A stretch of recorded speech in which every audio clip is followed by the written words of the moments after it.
Sorry, guys. That was me. I'm really good at music sound effects. So good.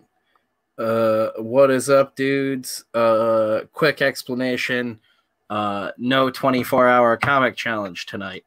Rob couldn't make it. Ryan couldn't make it. Nick ate some bad food or something, so he can't make it. Kevin is busy working on Can't Kill Cade, so he can't make it. Everybody is busy, so let's tell the truth. So the guys hit me up, and they were like, look, dude, Jeff, you're killing it. And we're looking bad. Can you please ease up? And I was like, listen, your guys' art is whack. Your stories are whack. My shit's tight as fuck. So, if you want to bow out, go ahead. Because I am the girthiest. And everybody did. What can I say? We do think that, but we would never admit that to you, Jeff. Tell the people the truth. Come on. It's all true. Don't get me wrong, but... Yeah, so we are just hanging out tonight. Kayla will just be joining us in a little bit. Possibly some others. Who knows who will pop in. We're going to hang out. We're going to talk about some nonsense. Tyler's here hanging out, working on some Red Koi. What's up, everybody? Doom, Metatron's Cube, Razmaz. So yeah, no work tonight. We're just hanging out. The challenge will be back next Friday, as far as I know right now. Unless half of the lineup backs out last minute. If Rob has another cousin get engaged, I mean. Yeah, right. Rob's gigantic Italian he's got family. 30 cousins. He's perpetually getting married. Oh, my cats are already trying to break in. Here we go. Kayla has arrived. Hello. Hey, Kayla. Can you hear me? Is my headset working right? It said so, but I haven't used it. Yeah, it's working great. Okay. Like my basic bitch headset, guys. I have the cat ears. Oh my god. Razmaz, El Padrino. What is up, dudes? Welcome. I'm actually just about done with the script for Padrino now. All the family stuff had me real sidetracked, but I'm getting that over to Padrino. Oh, my dad told me to tell you, because I said I was going to stream with you tonight, that he sends his condolences to you, Spencer. He's in the other room, so he's, Tell him I said thank you. Dad said thank you. I was like, I don't know if I want to bring it up or not, but since you just... I love how you're forever 10 years old. Perfect comedic timing. Yeah, I was waiting for his head to pop out of the right side of your screen. Actually, I want him to come in when just walk by in his tidy whities. You know what? My dad will probably really like what Jeff's working on, because it has a Conan feel to it. Oh yeah, you weren't here for it. Well, we're not really working on that tonight. I'm sure Jeff can probably show it, but half of the lineup had to back out for the night, so we just pushed it back to next Friday. We're just gonna hang out. Yeah, hey, that works with me. I missed all you guys, so yeah. I was thinking about it. I was like, I was trying to think of stuff to build the Patreon up, and one of the things they have on there is goals for X amount of dollars per month, a goal you reach, or X amount of patrons that you reach. Trying to think of goals for that, and I was like, we should really do that 5 minutes with John bit. If we hit a certain goal where we'll just pay your dad to go off about something every fucking time. Just do one video a month. He's in the other room. He's finally just saw the Godzilla versus Kong trailer, so he's all amped about that. Here you go, John Black, J.J. Abrams, Ta-Nehisi Coates, Superman coming your way. Let's hear what you think. I honestly don't have a problem with the Black Superman at all, but I feel like if there's going to be one, I want Michael B. Jordan to play Superman. That's I don't give a shit. Oh yeah, he should definitely be number one if they're even considering that. I'm not a big fan of the director, the person that directed, to be honest. Well, yeah, J.J. Abrams has a tendency to ruin licensed properties for the diehard fans. And the big thing is that dude just shit on every fan he was writing for in every comic property he worked on. The Ta-Nehisi Coates dude.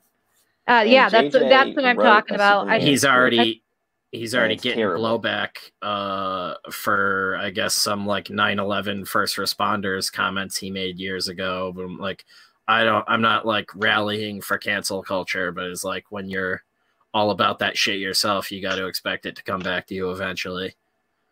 Yeah.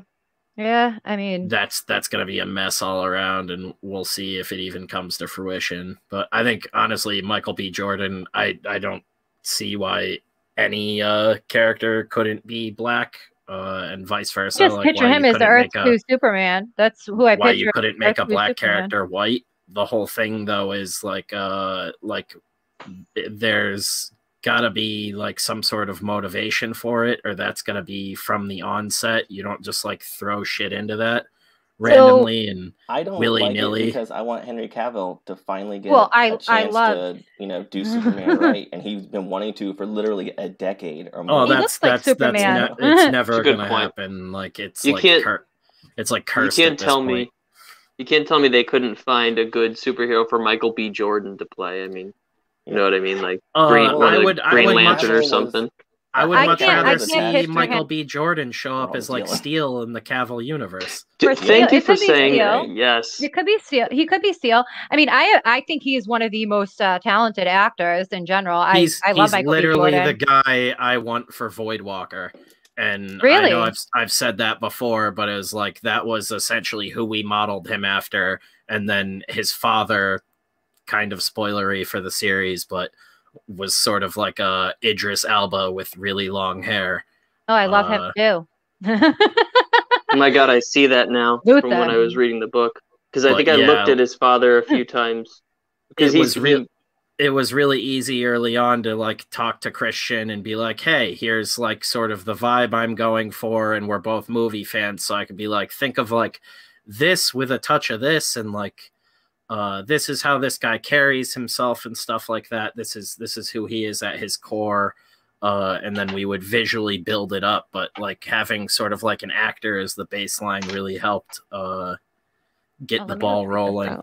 And then like I had a bunch of ideas for Amelia Mercado, the female police officer in the series, and Christian sort of ran with it and made it his own thing, and I ended up like falling in love with that one. He based her on, what is it, Patricia Tillman, I think is her name, from the Night of the Living Dead remake.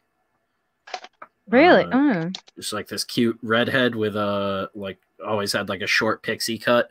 I think she was like a supermodel back in the day, but I always really liked her in that remake, the Savini remake that was in color. Yeah, that was essentially like she's almost like 1-to-1 recreation of her in that, and we were like, yeah, she's like a badass lady and still looks good. Superman Cara Dune fuck movie. Rex is just looking for porno, I guess. Henry Cavill has been attached to Superman on and off for like almost 20 years now. Like he was I know. Was making it, and he was in the running for, I think, was it Superman Returns or was it Flyby? But he's been like on and off attached to the character for years, and he finally gets the role, and they're like, oh, you get one movie, and then you get to be in the sequel Justice League films for like 5 minutes. I just want him to show up with the what is it, the Death of Superman mullet. Yeah. The mullet and the like black suit, and just be like heavy fucking metal, and just like punching dudes through buildings and stuff. Go to some alien planet where it doesn't matter that he's just destroying everything. I personally like Ben Affleck as Batman too. I mean, my Batman will always be Michael Keaton, but no one has ever been Bruce Wayne. But I liked him like that Ben too, Affleck. but it's just because it hit those like cartoony like that's right, animated series vibes. Yeah, like he had all those shapes, and you're like, wow, I never really thought a human would like look like that. He got the butt chin. And then in the costume, he looked more like the Frank Miller Batman, like the closest thing we'll ever get to Miller's Batman, like on screen without just doing like giant chin prosthetics and shit. Like, well, that costume in Batman vs Superman is like the best Batman costume in any of the films. I agree. He looks kick-ass. That's what I mean, though. It just nailed it, like on all the vibes and everything. And that's why I'm like, I feel like I'm finally gonna get like the crunchy, like gnarly detective Batman out of this Pattinson one that's coming out, but it's gonna miss. It's gonna be a miss on like everything else, which is why like I get why a lot of people are like, oh God, Robert Pattinson, but I like him as an actor and I know what the dude's capable of. Yeah, I enjoy him in a lot of stuff. He's long one as of the the few Batsuit people to doesn't grow sparkle. after Twilight. And that's like one of the lowest hanging fruit to make a joke about at this point. Which I Yeah, think he hated that was too. my thing. Oh, yeah, as long as no, the he- Batsuit don't he's sparkle, I'm good. He's admitted on multiple occasions that he took on Twilight for a paycheck, and then he got lucky and it became a huge fucking paycheck for him. Mhm. So why wouldn't you keep doing them? It's like, all right, now if the rest of my career fucking bombs out, I can still live off of the money of the first fucking stupid series I did. And now what does he do? He gets to do whatever fucking movie he genuinely wants to do. Yeah, I he read does some the interview weirdest he did films a you can while find. ago. Yeah, well, I read this interview he did a while ago where he like told his agent, he was just like, if it's not like a couple different genres and like doing something hi to the dude? exciting, I don't even want to read it. Just pop your head in. Hey Jeff, you want to show my dad what that thing you were working on? Hey guys, Like we're twins. What up? What's up? What's up?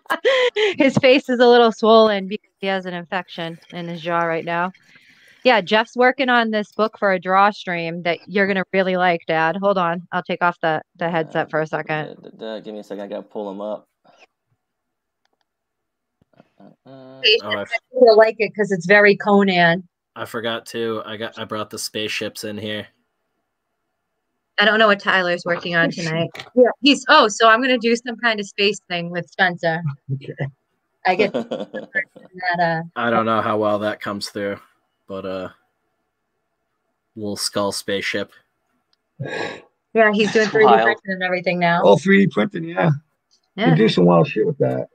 Yeah, Trim it up it's 3 skulls like together. Yeah. as the Oh, cockpit. jeez. It's really Kind of cool, gives me man. John Carpenter vibes. That's the enemy ship. That's sort of what we're going for. These will be shot on a green screen. My camera's like all fucked up right now, but these will be shot on a green screen. And yeah. Animation. Essentially like stop motion, miniature work, shot on a green screen. stop This needs to motion, all yeah. be painted and everything, and then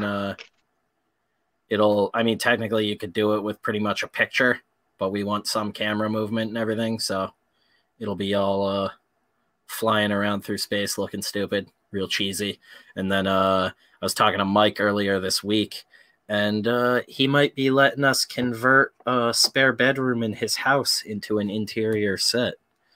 That's very cool. So in the near future, we might have some really dumb shit coming to the channel. Are you looking at yourself, Dad? You're so funny. Dad, Spencer's getting ready to do so this is what Jeff's working on. Okay, so bear in mind, this is for our 24-hour draw stream, so these are all like 1-hour drawings, so they're all quick and loose. But, Modest Jeff. This is the first page. This is the army marching. So he's going for a medieval kind of thing. Yeah. They're marching through the mud. Beat him up. He'd fucking cream me. Yeah, but this is this is very much you'd like this. You like this. marching. I like the original. Yeah, I read the books, the Conan books, Robert E. Howard books. And then they, Marvel. I think Marvel was. See, this is very much your kind of stuff you like. Yeah. Kayla, have you been? Has your dad seen the Sumerian that Ablaze has been doing? No, I don't think you have. That's I have all- to pick it up for him. It's all it's like hyper violent stuff, but it's all following what Robert E. Howard actually wrote. So it's like Okay. it's pretty hardcore stuff, but it's gorgeous. They're really cool books. Yeah. And all those things. Conan's. I don't like magic. Just women. I don't like magic. Fuck these witches. Yes. So Spencer's doing this Patreon thing. Well, all this is Jeff first, I guess. And they want to do a thing where people can have a few minutes for you to talk shit about how bad some of the comics suck nowadays. Well, I mean, Here's a freebie. He's like, I'm You ready actually kind of now. look like this guy over here, but just with hair. If you had hair, that's like your eyebrows and your beard when it grows out. yeah. Well, my dad was like one of the TV show. Sounds like she's dunking him underwater every couple of seconds. I know. This is how we communicate. Yeah, I think you'll really like this thing when he's done with it. This is for the 24-hour. They have 24 hours to create a comic book, but it's broken down. They were gonna. I say we, like I'm working on anything. I just try to keep conversation about the projects that they're doing going. You guys have.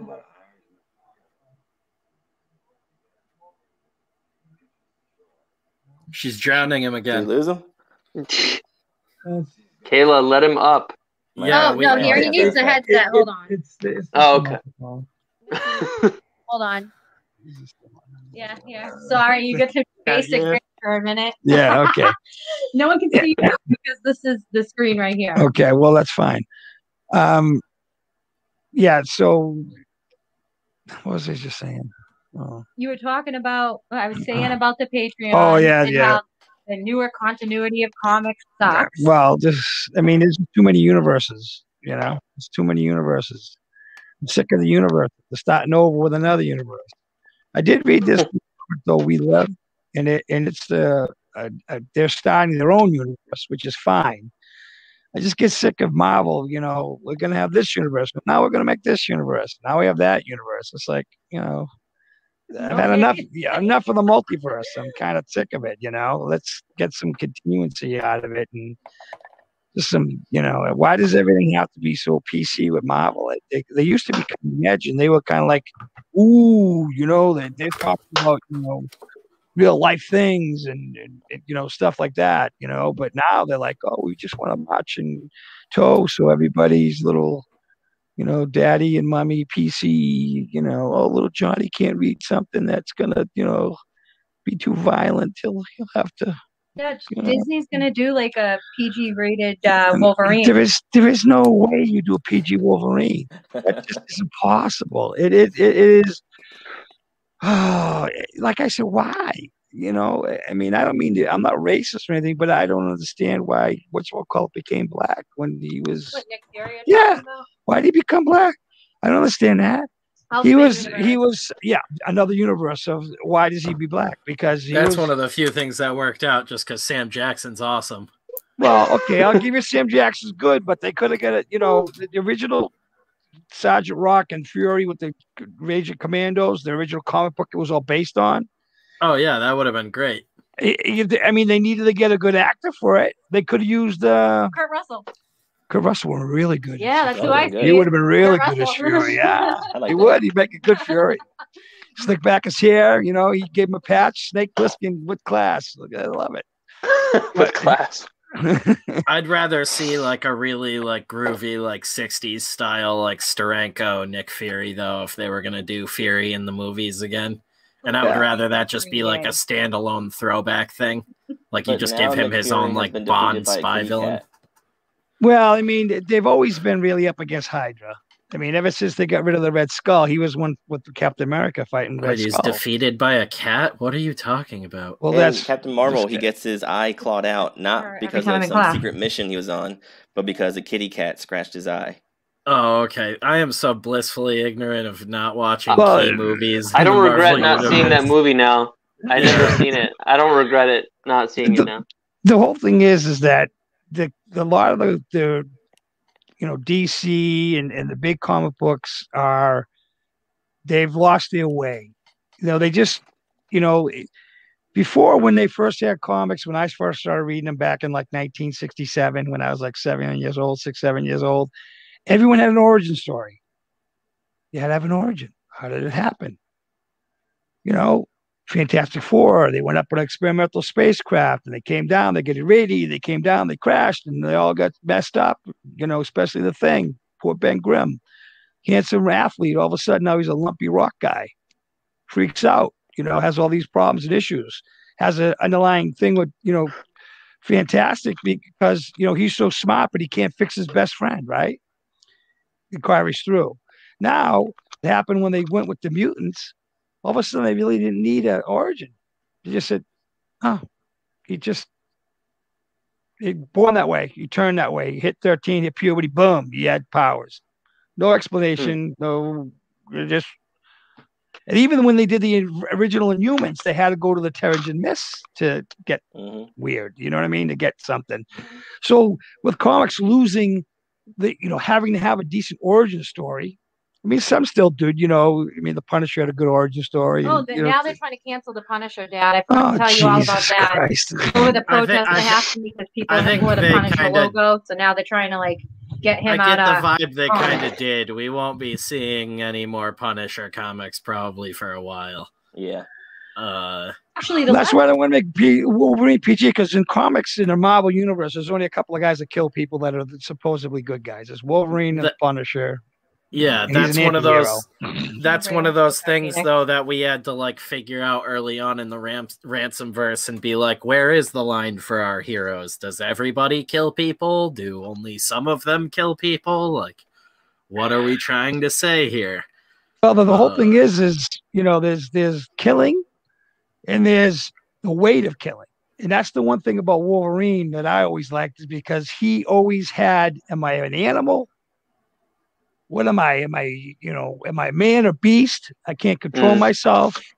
And that was always, he was on the edge. He always was trying to find, why, I can't control myself. Am I good? That's why when they did the old man, storyline, that was the best one. They kept with that, the guilt of him killing his friends, even though he knew it wasn't his fault, that his mind had been altered. That guilt weighed on him so heavy that it broke him. You know what I mean? It broke him. So Wolverine is the Rambo of superheroes. He's a guy who has always been trying to figure out who he is, but the only place that he really belongs is the battlefield, and that destroys him mentally. He's lost all the people he loves because of it. Like I said, this always drew me the original Wolverine, is that he was always on the knife's edge of I'm going to freak out and I'm going to kill everybody because that's it. I'm going to snap and that's it. That's it. You're done. And, he had all these other jobs. He's been around for a long time and he's evolved. But, when he went to the East and he tried to, learn through, being with his whole arc of, Madripoor and Patch and all that. When he was with the Silver, Sumarai, and Miko, and Mariko, and all those ecos that he seemed to be with, his whole thing was to try to control himself. You know what I mean? And the father of, what's her name? What the Akira Yoshida? Yeah, the Yoshida.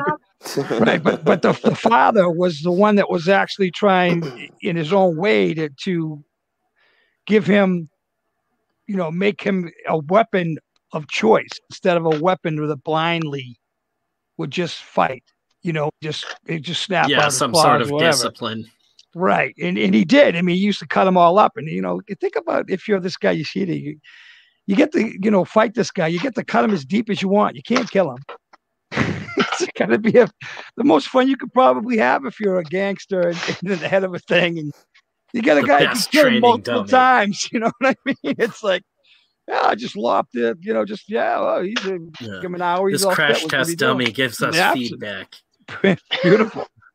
But that's why I always was attracted to the Wolverine, But like I said, I think the big drawback in a lot of the modern comics is they don't have to have a good backstory. They don't have to come up with, how this happened to somebody.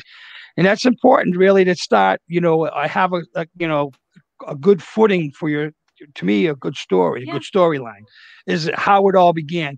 And it doesn't matter if you jump, you're in the middle of something and jump back and tell it in pieces, or, they never even went on how old Wolverine was for years and years and years. You just knew he was old. You didn't know he was born in the friggin' 1700s or whatever it was. It was Origins, right? Yeah, it was Origins. And that came out, he was already big way back by then. Actually, I think the last comic book that Marvel came out that had an origin story was the Weekend's comic book Starboy, and that was actually phenomenal.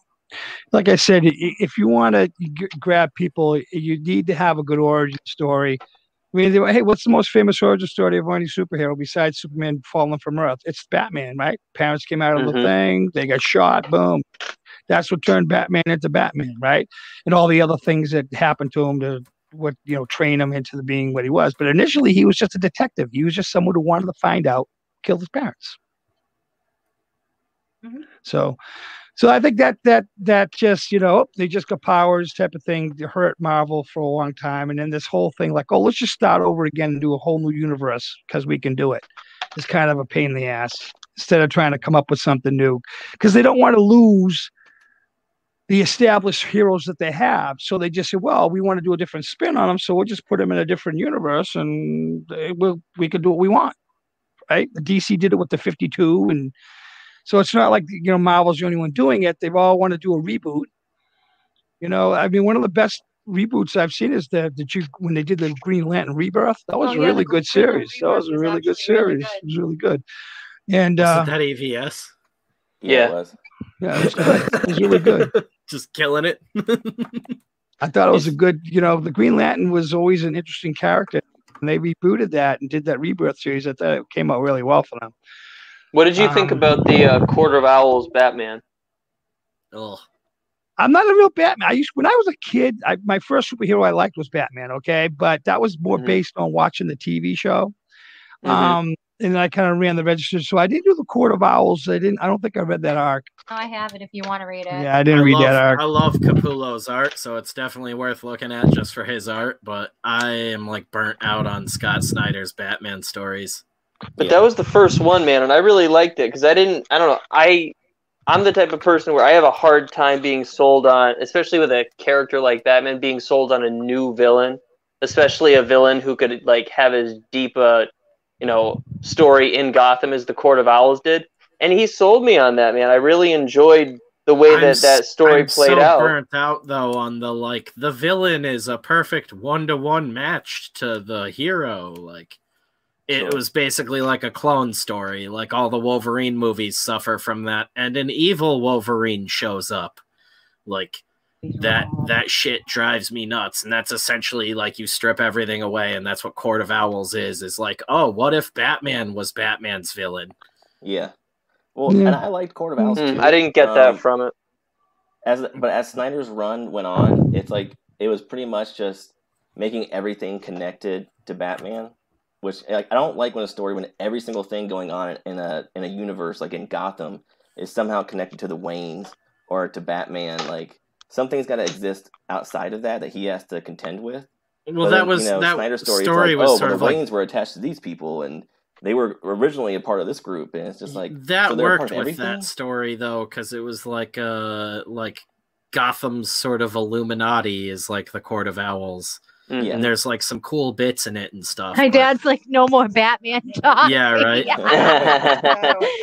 Yeah. Sorry. My dad is more of no. My dad has always been like a Marvel guy, and then my dad, like, he was big in some DC Doom Patrol, Plastic Man, stuff like that. He likes, but like he's always like acid stuff. the acid kind of stuff. Like my dad, that's why he liked Doctor Strange, Silver Surfer. My dad liked Fantastic Four, acid comment. Conan. My dad is a big Conan guy.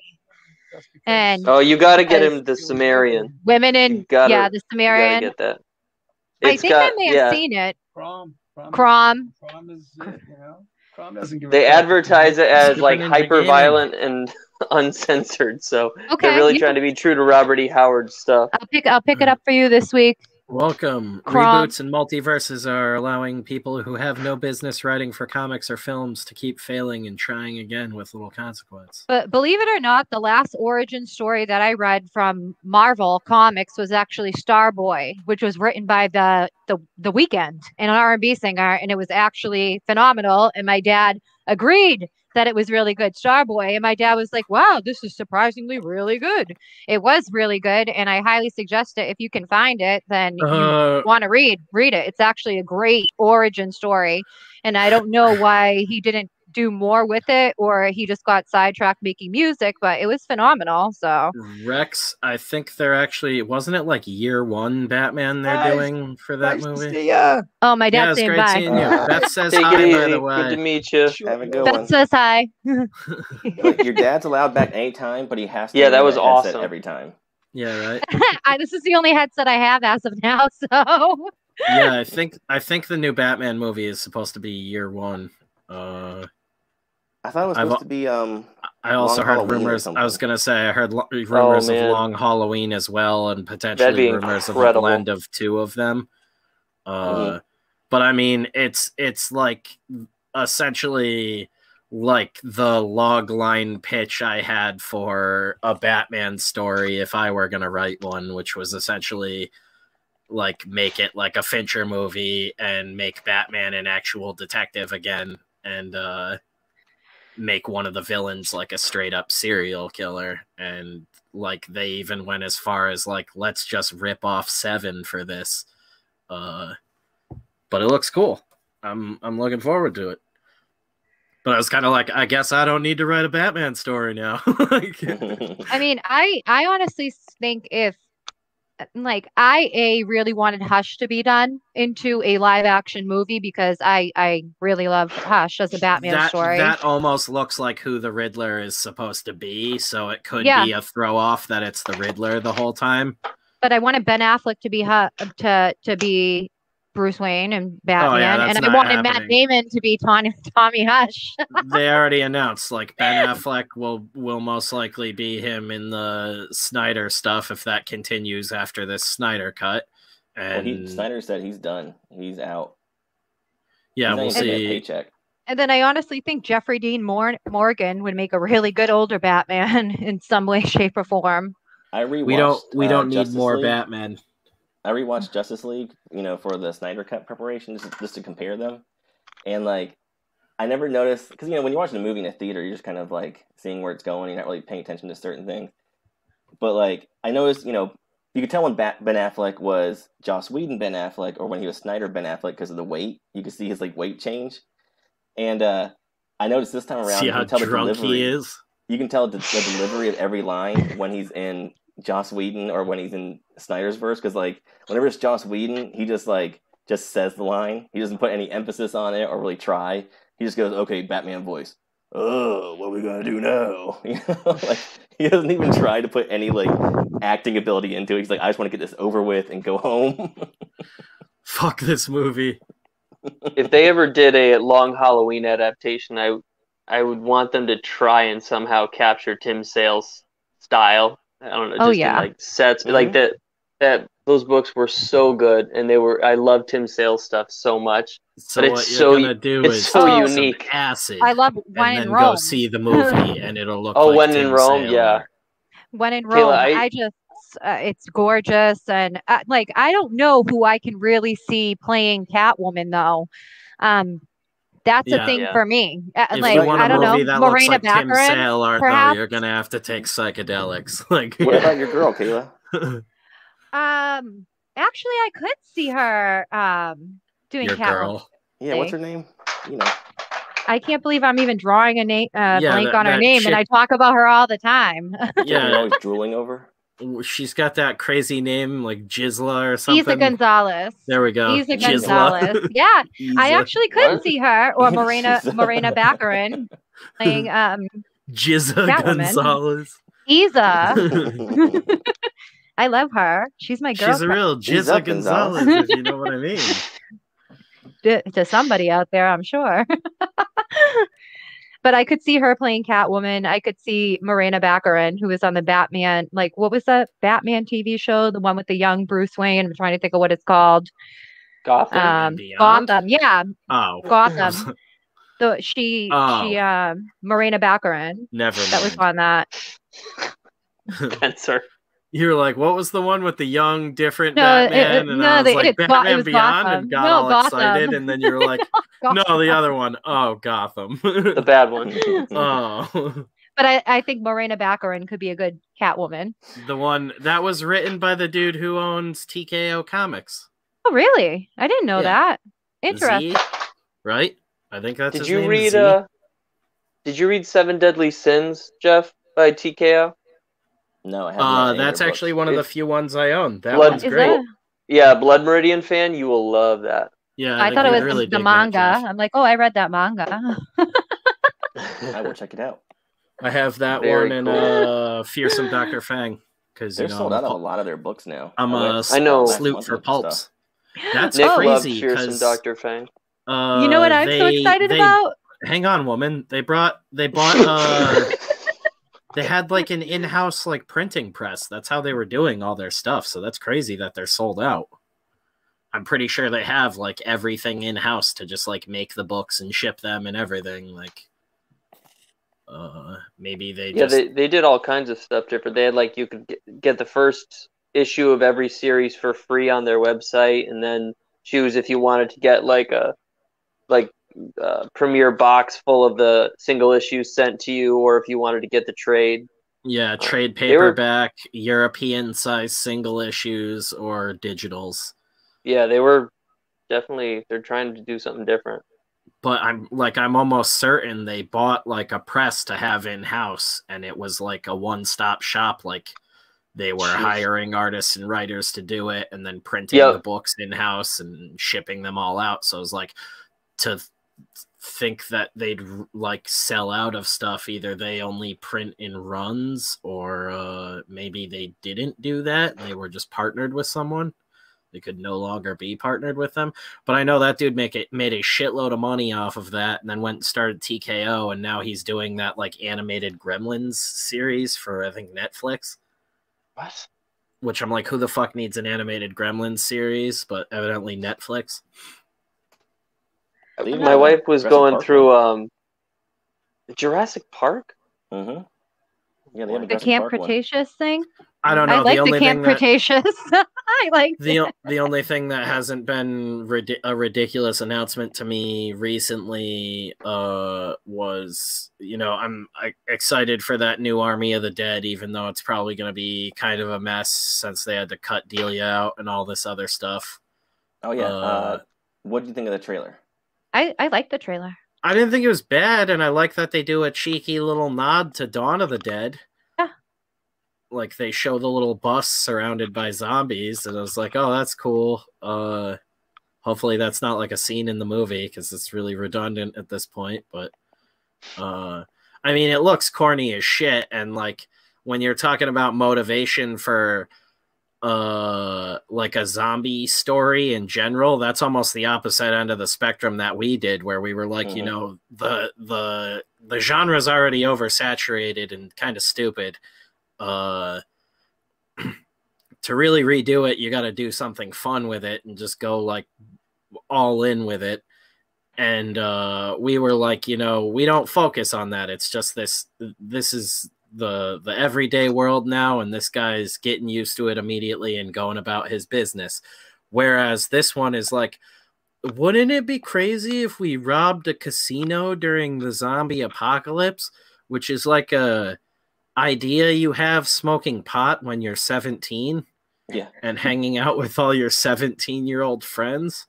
And you're like, that'd be a cool movie. And, you know, it's like your 17-year-old pot brain, and you're like not realizing, oh, yeah, there's like zero motivation to do that in a zombie apocalypse. What do you need money for now? What are you bartering for that you can't point a gun at and get? Have you seen Black Summer on Netflix? Yes. That was great. There's the season 2 luckily coming out, but I thought that was fantastic, and yes, that was but again, great that's zombie just show. people like existing in a zombie world. That's what I like. If you were robbing a casino in a zombie apocalypse, it would be because you found out there's some crazy fucking survivalist living in that casino now, and he stocked it up with all the non-perishable food you can get your fucking hands on. And unless it's something like that, this movie is going to be really ridiculous. And then again, they had to cut Chris D'Elia out way late in production, and I don't think they pushed the movie back at all, and I don't think they did any reshoots, so I have no fucking clue how that movie is going to cut together with him just not being in the movie, because Netflix is infamous for just editing shit and not saying anything, not realizing that it ruins movies like halfway through. Yeah, I like Zack Snyder a lot. Like I don't think every one of his films is great, but I think they're all pretty enjoyable, just as like big fun action movies. And I was excited to see what he's going to do with this, especially going back to zombies after Dawn of the Dead. But the trailer just kind of like was a big disappointment for me. I'm still going to watch it. I still want to see what he's going to do, because trailer can always be like, really poorly put Misleading. together and not represent the film. All his movies the just have that tone- like Marvel movie color grading, and yeah, that. No, his The The films zombies usually look have way really better fresh color grading in the than Marvel. trailer. They look very fresh in the trailer. No, like everything looks like really flashy movie. That's what I mean by the Marvel color grading. Like, Because I think like Marvel usually looks pretty like mundane, like cinematography wise. oh yeah, but that's not like color grading. Cinematography just in general sucks balls, but at least Zack Snyder's got that going for him. Mm-hmm. Well, Marvel saying, can't say that at all. But I'm he's like, a spectacle guy, and this movie, like, I'm that's hoping why it'll it'll probably be end. fun. Yeah, I'm hoping it'll be on that end, but like the tone from the trailer made it look kind of like a silly, goofy thing, with like zombie Elvis and all this stuff. Casino DLC is the best way to describe it. Yeah. It's like a really long cut scene from Dawn of the Dead. Like, yeah, there's just this random B plot where they kept cutting to like these military guys in Las Vegas. Like, that's what it came across like to me too when I saw the trailer, is that it felt like a bunch of ideas that like didn't even make it into the script for Dawn of the Dead. Mm-hmm. And it felt like the opening of Dawn of the Dead when they're showing all the different things, like the White House getting overrun and stuff. Well, that's that. And I'm pretty sure that's one of those things that wasn't really scripted. That was probably more of a Zack Snyder thing, and that's what I mean is Dawn of the Dead had that really tight James Gunn script. Mm-hmm. This I don't think does. No, I don't know who wrote it. Yeah, and I'm like, it seems like it has a lot more of like Snyder's like, I'm just trying to have fun, get back to like not doing a huge studio movie where I have a bunch of producers to answer to. If I want to do this ridiculous thing, it's a matter of like if my stunt team can coordinate it or not. Yeah. Adam Warlock, what is up? I believe TKO handles all their own shipping. I don't know if they did end up partnering with Diamond or not, but God bless them if they did. I think they handle their own. Again, I'm pretty sure they do everything under one roof. But yeah, that's a weird one, because it's like the cast is like split down the middle of like people that I think look great and will be really fun, and then just a bunch of like virtue signaling like social media addicted crazy people. Yeah, that's why, like Tig Notaro's in it, and I'm like, what's she gonna do? Like, she's hanging out with Batista. Yeah, and again, yeah, Batista, I love him. who came up in like wrestling, which is like one of the like craziest scenes to come up in. And I'm like, you're yelling about people being hateful and stupid, and like you are a wrestling guy who has literally been like beaten into CTE, like, yeah, like, well, it's just one of those like consider the source things. Like, holy shit, guys! Like, I'm just picturing you just having that explanation to Batista. It's like, look, this is your situation. Think about it. Hey, look, Batista went into MMA and got his ass beat pretty bad. So did he try MMA? Yeah, who did he fought fight? some random dude. I think he technically might have won, but it was like the guy was way out of shape compared to him, and he was having a real hard your time brains are doing kind of so. like if you melted a bunch of Not a Brock crayons Lesnar. and then let them re-solidify all together. Yeah, so I think Spencer's got a good shot if they ever got to do it. Yeah, get me fucking drunk enough, I'll go at him. I don't know. I found wink, out. Wink, allegedly. Right? I That's found the legal out, way. not your cup of tea, Spencer, but the new Lord of the Rings series is going to be based off of the Silmarillion, and that is my favorite Tolkien It's book. going to be a prequel, and it's going to have tons of incest, and it's rated R because they're trying to get on that Game of Thrones money, and it's going to make no sense. Well, it's usually the Silmarillion The orcs is more came from about the elves doing incest. They're going to reveal that Aragorn was raping all the women. And the hobbits. I hope not. I was They like, probably- the it's gonna hobbits, be a I big believe, love story, but though. The women Mary, back help me with then. my belt, please. Yeah. Oh Hold my God. sword, not that one. Pippin, get to work. Tolkien had to edit out all the horny parts. He was like, God damn it, I need to resist this urge. Yeah, from his grave. Aragorn and Legolas and Gimli were all in a polyamorous Post-apocalypse relationship. gambling. That's what's going to be in Well, this one. that's why I think this movie is going to be some sort of cheap shot, and it probably is going to be like right from the get-go, like this takes place in the same world as Dawn of the Dead, and we're in Vegas. And I get the feeling because the outbreak was like the outbreak scene at the beginning was such a huge hit in the first one that we're just seeing the same like format template in Vegas now. And it's funny. If because they had Bruce there's Campbell play the Elvis. I think it's Steve Niles. No, it looked like a little emaciated woman dressed up as Elvis. Yeah. It would have been cool if it was Bruce Campbell, though, being like Bubba Hotep. I would have been all about that. Yeah, it would have been cool awesome. if they committed copyright infringement. That would have been really cool. Everybody's doing it. So bitter, so angry. Just what us indie creators should really be rallying for is other big studios infringing on indie copyrights. Been there, done that. They've already right. They've mastered it. That's why I thought it was funny. I was like, technically, Netflix doesn't own Dawn of the Dead, I don't think, and if that bus scene isn't just like a quick wink to Dawn of the Dead, that's going to be pretty touchy to have a movie where you're just like the back half of it is transport. They just make the opening act of the movie a bus transport scene instead of the closing act. Well, it's also weird to be connected to Dawn of the Dead because that came out in 2003. Bring the sword oil. Yeah, I been forgot. Going on for 20 years, and somehow technology for weapons is still advancing. Well, no, that's why I'm saying is I think this is gonna be like we're just seeing the outbreak day from a different city. More than likely, I don't that's think the it's case. gonna be like a time pass thing because, like Kayla was saying, all the zombies look like fresh in this, unless it's like, if they tie it to the same world and they're like the West Coast like quarantined itself or something, and like Vegas shut the world out, like. And just kept gambling. But then again, what is the motivation for money in gambling when the rest of the world is completely fucked? That's why I'm Addiction? like, it's they should have put some sort of setup in the movie or something. Like that's one of the few things Romero's last really good one did, Land of the Dead, was like it set up the whole idea of Fiddler's Green and that there was still a class system and everything, and they made sense of that, like why there would be motivation to do that.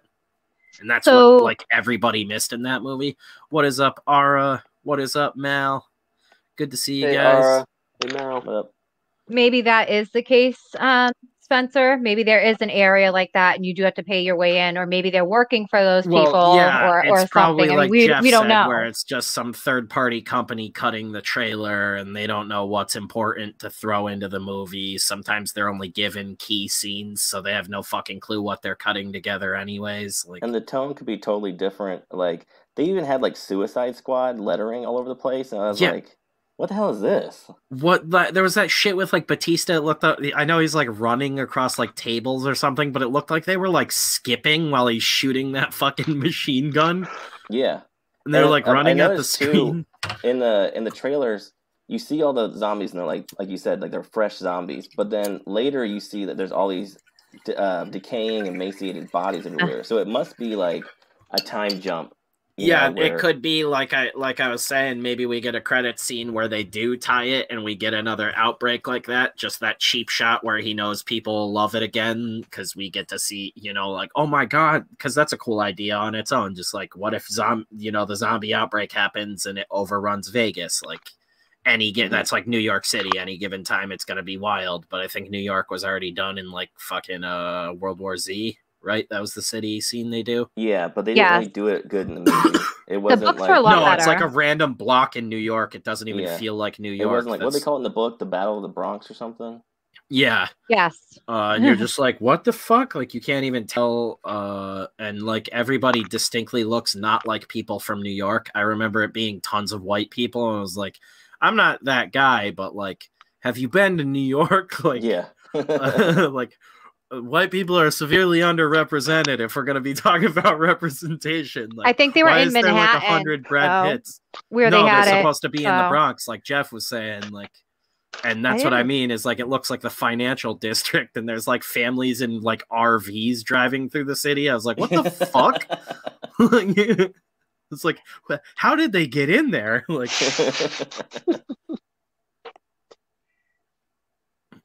yeah, that's wacky though. But yeah, that idea of like zombies overrunning Vegas, I'm sure that'll happen.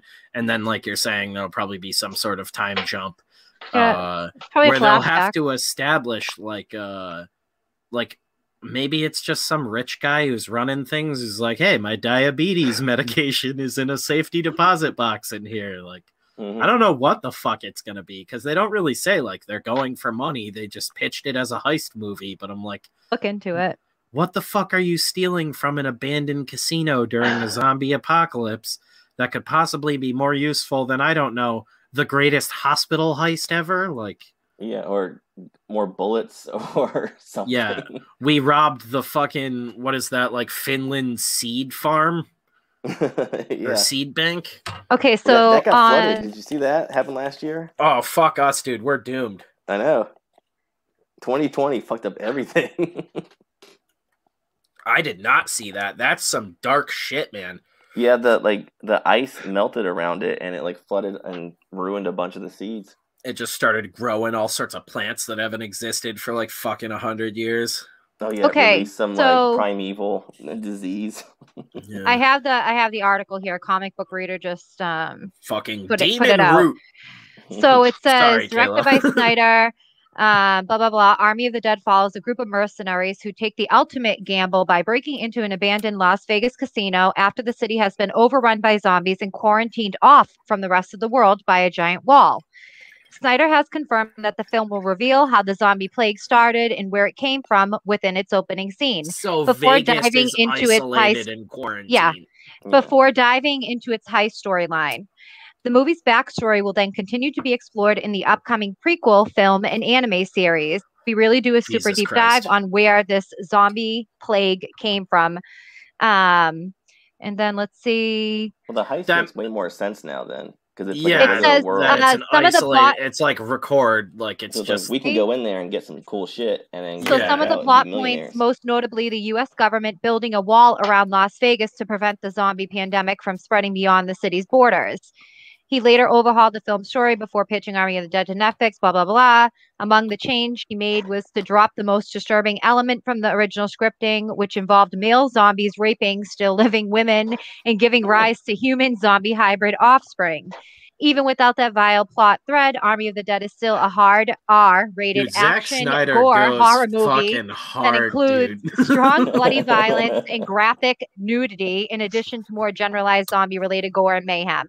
All right, I'm That starting to feel yeah. bad about this now. that was I can't I think it was like Trailer Park of the Dead or something. It was like a prose short story series that this guy wrote.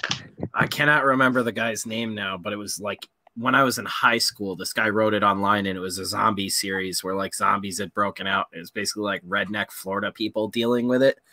And one of the stories was about these two like horrible fucking redneck like rapist dudes that had caught a chick that they like had assaulted back in the day, who had been fucking bitten and turned into a zombie, and they brought her back to their trailer and like punched all her zombie teeth out and were just like banging her mouth as a zombie after she turned, and kept her as like a sex pet in the house. And that was like one of the darkest things I had ever read in a zombie book, and was like, holy fuck.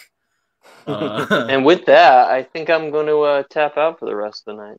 Yeah, I haven't ever hit those levels of That's it. horror in my books, but Jeez. yeah, man. Yeah, no. But I Wow. That guess was they a cut dark that one. part out. The one thing I said that originally that's what was in it, and they cut it out. That zombie yeah, well, hybrid. that's what I was gonna say. thing. Is zombies that are just motivated to rape human women makes no sense and is like way darker and dumber on so many levels. Give me later. brains. But I will catch you guys next Friday, right? Yes. And make it happen. Cool. All right, Take man. it easy, dude. Have a Thank good you one. for coming All out and right. hanging out. See you, everybody. Bye. Bye. What is up, DJ 2K Comics? Welcome, Ash and Jackal. Hello. Who wrote it, Kayla? Who wrote what? Army of Army the Dead. I have a feeling it's like someone in Snyder, because that Like, zombie Snyder rapist. He's a good Actually, like, no. idea It man. says. I also think he should write his own scripts. Give me 1 second. I'm gonna go and see right here. No, it said. Again, he's a Let me big see who idea originally guy. wrote it. It was directed by Matthews Van Huygening Jr. So he didn't even direct 2011's it? The Thing, with Snyder No, he directed it. with Snyder serving as co-writer and producer. They don't say that. It says in its earlier edition, earlier iteration. Sorry, I'm like reading 5 lines at once because. Well, don't do that. So it looks like it was Snyder later overhauled it. So originally it was written by the person that did the remake of The Thing. Oh, so it's probably not terrible, because that movie was bad because of studio tampering. Like, that wasn't terrible, and he was one of the guys early on who was pushing to have it be all prosthetics and technically shot it as all prosthetics. And then the producers behind their backs went and fucking CGI'd over the whole thing. That dude, Shay, one of the screenwriters, he also wrote John Wick 3. Okay, so like not fucking terrible. Like, I just want to see something. Let me look at another article. I mean, because it's that not like really anything confusing. insane, but there's some meat on the bones, so that's cool. Let me see who wrote it. You got a guy in there that can do action, and you got a guy who can handle like horror with a lot of effects. Like, okay, so the screenplay is written by Zack Snyder, Joby Harold, and Shay Hatton as of Shay now. Hatton is the one I just said about John Wick. Yeah. I don't know about the other dude.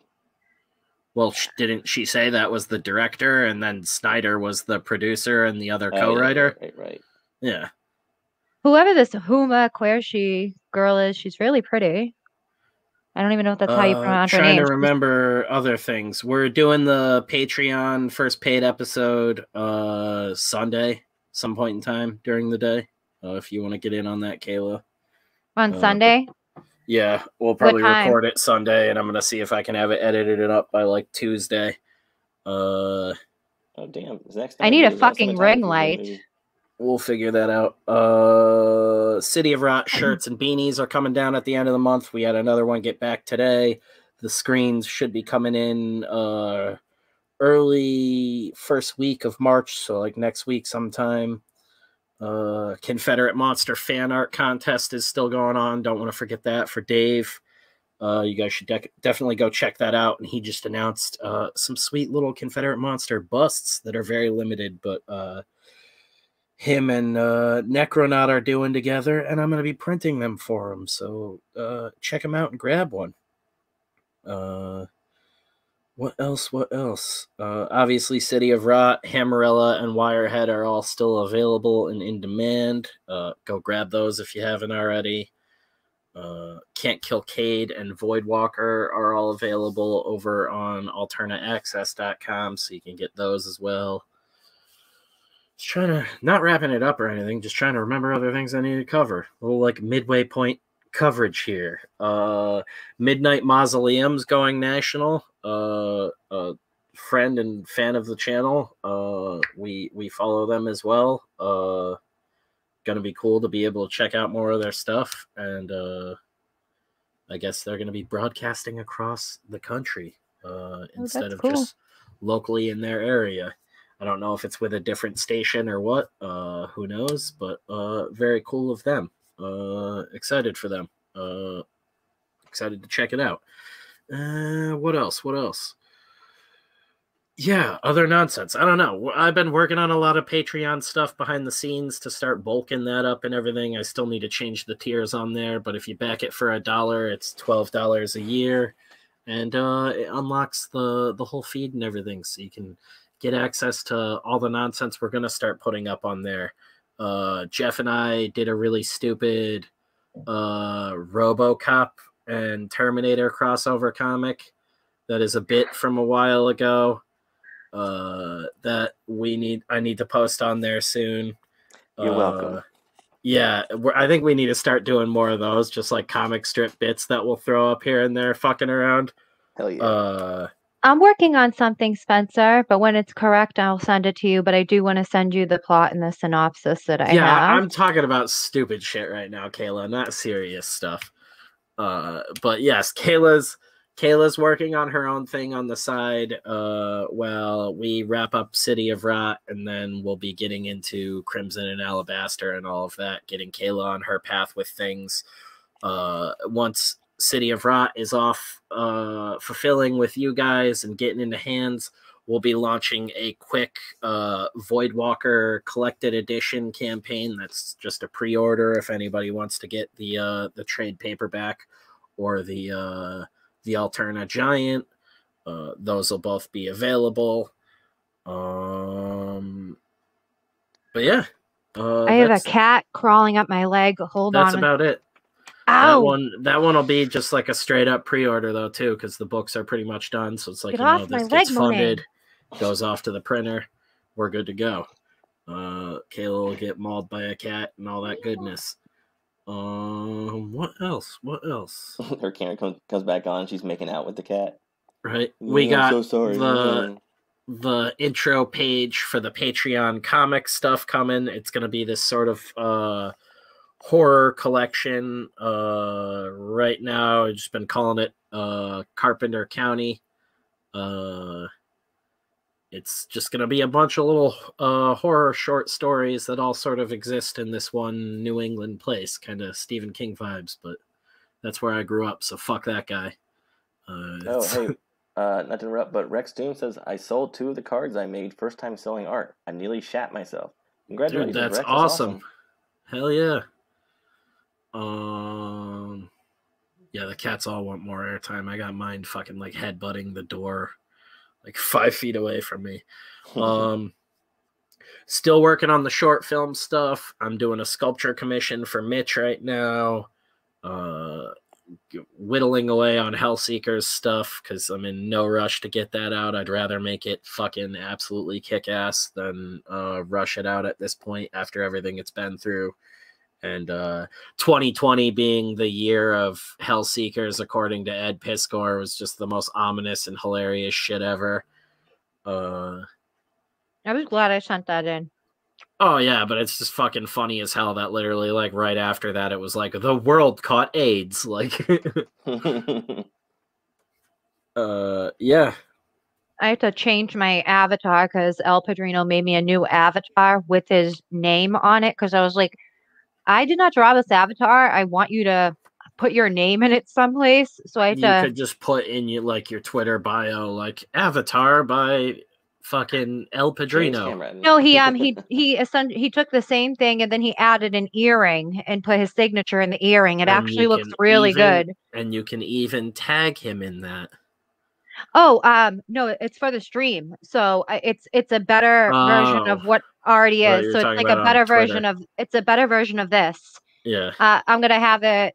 I have to basically though take it from my phone and resize it and then send it to myself on my computer. Fantastic Fest? Because the fantasy short is gonna be a ways out at this point. I'm still building all the stuff. I actually sawed apart all of the skeleton for Jeff's guy today, so I can start wiring and painting all of that. I got the 2 manliest men to play final armor on it. Yeah, we have absolutely no babes willing to show boobs on screen, but we have 2 jacked dudes. But the butt sex will be legendary.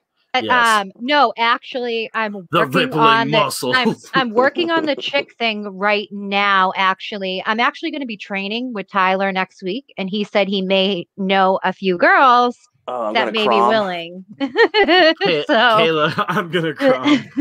I'm grooming. But I called all over the place. Jose got even more ripped. Spencer, by the way. Perfect. I've never felt gayer in my life. Sending around pictures of ripped, shirtless men to all the people I work with. Well, I know what kind of. Hey guys, we don't have an you were HR wanting. department, so just bask in this guy's muscly glory. But no, as for women, I'm working on the women thing. I did contact one girl, but she has not gotten back to me. The girl I sent you pictures of, she's not gotten back to me. She hasn't been on Instagram for months. So I don't know what's you going sent me on that there. one chick, and like she looked like she was like as tall as me, and She's tall. Yes, she's like 5.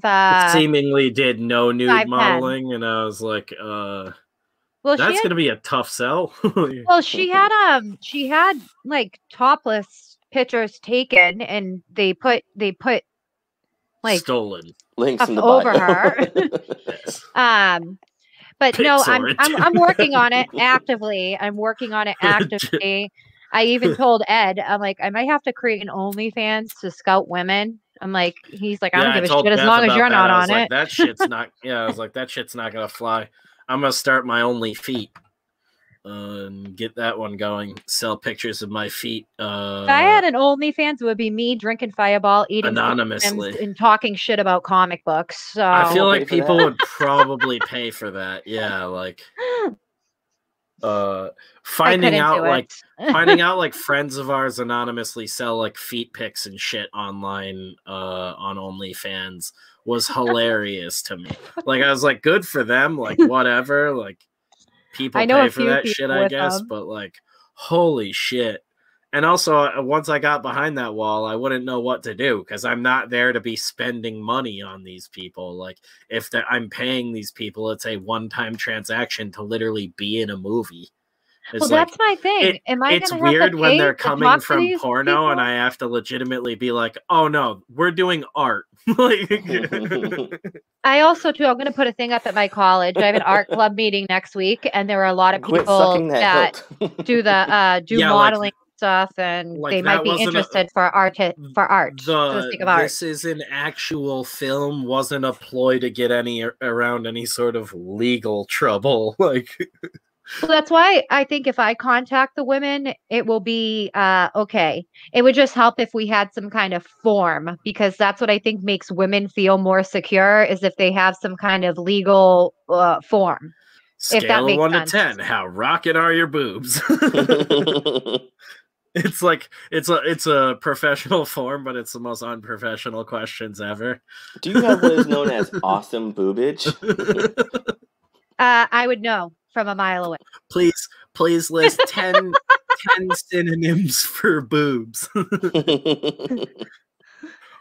Bonus points if they make us laugh.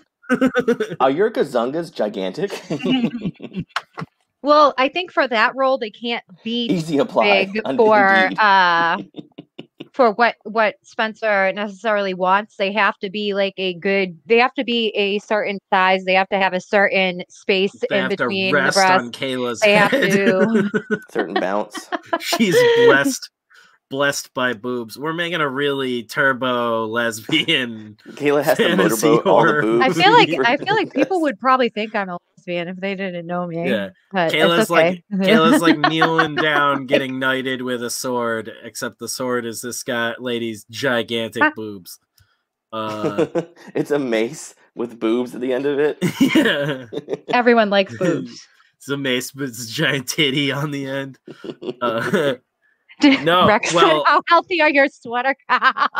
Okay, so the idea was this goddess rises up. This goddess rises up out of a pool of blood. It's a reverse wax melt. So, say. I'm gonna mute myself. Yeah. All right. So, say this guy here is the goddess. You would cast it. You would cast this guy out of wax. So, like, melt down some crayons and some monster clay. Cast it out of wax in your mold of it. Make your exact wax copy of it. You put it on a green screen and you melt that wax copy with heat guns. So it melts real slowly, looks really cool and everything. Then you take that footage and you play that in reverse. So it looks like instead of melting, it's like reconstituting itself back up into something. Except now imagine that this model is the top half of a naked woman's body and we make the model cast out of a red resin or a red wax, so it looks like it matches the color of the blood pool that's in the miniature model. And then we green screen that model melting on the green screen, so it melts down. And what it's going to actually be is a 3D print of a naked woman that's made to look as close to the actual actress that we have. And we do that wax melt in a wide shot, so it reconstitutes and looks like her rising up out of this pool of blood. And then we cut to the green screened, naked, covered in blood fucking chick with her boobs out. But originally it was going to be like a somewhat full body, but I'm like, chicks might be weirded out about being full body, so they'll be able to show up with, you know, like bottoms on or whatever. We were just going to, you know, like green screen out underwear or whatever after the fact, and she's just going to be covered in blood anyway, so you wouldn't see it. Like period blood. Jesus Rex. But I think just like topless, and I like the idea of the goddess rising up out of the pool of blood and not being like human size. Like I like the idea of her actually being like fucking gigantic. So yeah, I'm thinking like topless lady rises up out of the pool of blood, and it's like, you know, little Kayla standing in front of it or kneeling in front of it, praying to it, and this fucking giant bust of a lady is up, like, you know, 2-3 times the height of Kayla. Boobs out. Bust. Yeah. A busty bust. Starring Busta Rhymes. Kayla, you're muted and you're trying to talk to us. I was talking to my cat. He just showed up. It's like one cat leaves, one of the other two come in. O'Berry and Meowtow. Initially in the script, the idea was she was going to like create the character that Kayla is playing, and now I'm like, oh, it'd almost be cool if she's a giant for her to like spit out a Kayla. I get a sword. Because that'd be gross too. I'm content about that. But then I was also like, then we need another probably naked person for that, because I'm like, do you spit out a fully clothed human being? Am I overthinking this? You can wear a nude bodysuit and then add fake nipples on it. Well, your nipples and stuff wouldn't even be showing, so. Oh, then a nude bodysuit. Yeah, I had some from dancing, from like dance class. Yeah, put add mine. mine. Then I'm gonna have hairy areolas. You're giving Jeff too much credit. He waxes his entire body. Oh, natural. No chewing the microphone. You just did that to the other headset. I needed to cut down resistance when I run. Oh my god, I also muted myself. I found Ian Fidance on his Twitch stream and asked him about getting in contact with him for VO work, and he was very interested. So we might be getting a very ridiculous stand-up comedian to do some voiceover work on one of the shorts eventually.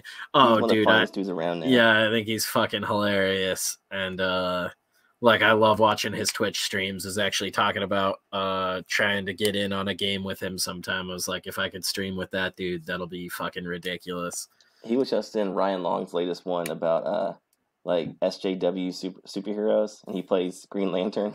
It's hilarious. Oh my god, I need to check that out.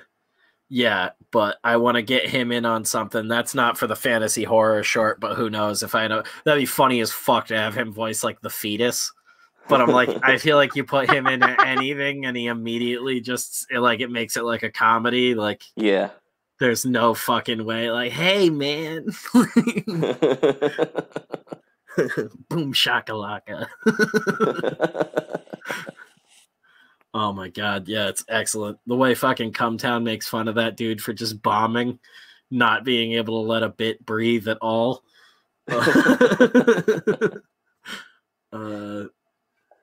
He's great on Real Life Podcast too, where he's constantly just like taking over the show.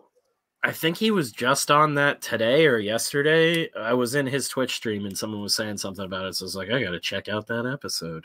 Dude, he on that show. Have you ever watched it before? A couple of times. So you know how like Lewis has his own drops when he makes a funny joke or somebody else does? Yeah. And like Ian came in one time and he recorded his own drop on his cell phone and just played it over the microphone. And I bust out laughing. That was one of the funniest things ever. Just this low rent drop. Yeah, he's like a homeless guy they let in off the street. It's hilarious. What's up, David? Oh man, yeah, he's fucking hilarious. But yeah, I reached out to him and I thought he had a fucking snake for a second. I was like, what is going on? Dr. Evil right now. It's not one cat, it's the other. I think it's a cat headset. He's decided. So I basically got to finish that script now and pitch it to him, and I want to get some concept sketches drawn up for how we're going to convert Mike's spare bedroom into an actual interior set that looks like a cockpit for this plane or this ship, because I already have a fucking ridiculous idea for the short little proof of concept, and we basically have to make Kayla look like a teased out 60s space hooker. About it. Yeah, it's gonna be great. It's gonna look like an Italian lost in space. Army. Yeah, same thing now. No. I know, Kayla. Not the same. Not the same. That was the joke. Damn. I think she has some hatred for the Italians.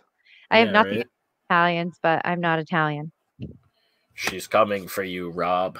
Broccoli Rob. She's like, I don't have anything against those spaghetti eaters. I still think Broccoli Rob the Ropist is my crowning achievement. Broccoli Rob the Ropist, you said? Yeah. What is I want to know now. Okay, it was another night. So Broccoli Rob is spelled, R-A-B-E. Yeah, Broccoli Rob. There's another word that's really close to that. If you flip the B upside down. Okay. All right. Okay. I know what you're saying now. Yeah. So in like Broccoli Rob, it's spelt with an A, but it sounds like an O. So Ropist, spelt with an A, sounds like an O. There you go. There you go. Before we get a strike and get taken down. I had to explain that joke and somehow make it somewhat funny again for everyone who was here for it already. But yeah, that night was fucking hilarious. And just all the Lambert riffing. Have you watched the new WandaVision? Have you been watching it? No, I have not. I started to watch it, the first 2 episodes. I couldn't get through it. I just felt like I know what they're trying to do. They're trying to do some version of House of M, and I piss just and grab another drink really quick. You guys are on your own. I am not a big fan of the Scarlet Witch. And they're trying to make Scarlet Witch like Jean Grey in different aspects, and she's not. And I felt like they were trying to do an iteration of like House of M. So I would have preferred if they just did. Latest episode then. I feel like they should have just done like House of M. So I mean that's my thing, because I liked House of M, but House of M would have never been able to happen if Jean Grey was still alive at the time, because Scarlet Witch would not have been able to alter reality, which it's a fact. People sleep on my girl Jean Grey, and they sleep on her as the Phoenix. People don't realize that Jean Grey as the Phoenix and the Phoenix Force in general, across every comic book, DC, Image, the Phoenix is the Phoenix and has all of that power. Look it up. Google it, guys. I'm not lying to you guys. Every comic book company, the Phoenix is the Phoenix. The Phoenix is life and death. You cannot technically destroy it. And when it's with Jean Grey, it's most powerful. And she's super powerful on her own, So I don't know. They're even the way that they're posing her, like even like with the Avengers and everything. I'm like, that's a Jean Grey thing. Okay. She does hex magic. She can alter reality, yes, but she does hex magic. So some of the stuff they have her doing, I'm like, no, that's a Jean Grey thing. So no, keep Jean Grey, Jean Grey. In Um, the latest episode, spoilers for anybody, they had a very Jean Grey kind of thing. That's why I maybe think of you, because I don't even she want to touches know. one of the stones, and it kind of gets this like fiery energy surrounding her, and it felt very much Fucking like kidding me? Phoenix. And then she sees a vision of this silhouette, and it's basically like her classic Scarlet Witch silhouette. And then at the end of it, the witch Agatha Harkness kind of tells Yeah. her like, "Oh, you were the one foretold. You are the Scarlet Witch." And then it Well, they ends. changed her whole origin. In the comics continuity, at some point, I can't remember. They're trying to say that she's not even Magneto, isn't even her father at this point, and that whatever about her and Pietro, I forget. It was like what 2 years ago or so, 3 years maybe. Oh, Vidal Super Ninja brings up good point. That's because most modern fans don't know the Phoenix outside of the movie version, which is actually really sad because one of the most iconic storylines was the Dark Phoenix saga that Chris Claremont did. And then she was seriously underpowered, or they rather they never really showed her go all out in any of those films. No, they didn't. They absolutely did not. I mean, the Phoenix is life and death in the Marvel realm. The Phoenix can go toe to toe with Thanos, like full Infinity Gauntlet, and destroy him in the blink of the eye. An eye. The Phoenix can even destroy Superman. It's not a question. Hey, shut your mouth. It's Superman, a find a fact, way. though, Jeff. It's not. They would never ever put Superman up against the Phoenix in any of the Marvel DC crossovers because that would be Superman's endgame. Superman will always find a way. The American Jean way. Grey Do you hate alone. America? Do I hate America? No, I You love heard it here first. She America. hates America. You heard it. I love America. Are you You kidding know me? what? You're not a real American. I am a proud American. I'm just not a Superman fan. You don't stand for the rights of every man. I have never been a Superman fan. The only Superman comic that I really liked was it was out a couple years ago. It was like Alien, Superman Alien something. It was really good. It actually made me feel for him as a human being. That was Well, the as an Max alien Landis. being.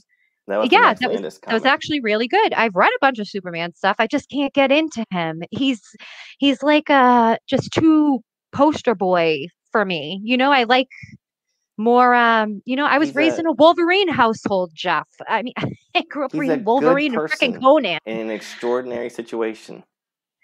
Uh, I mean, if you like, do you like Captain America? I'm not a big Captain America fan Oh, see either. that? There you go.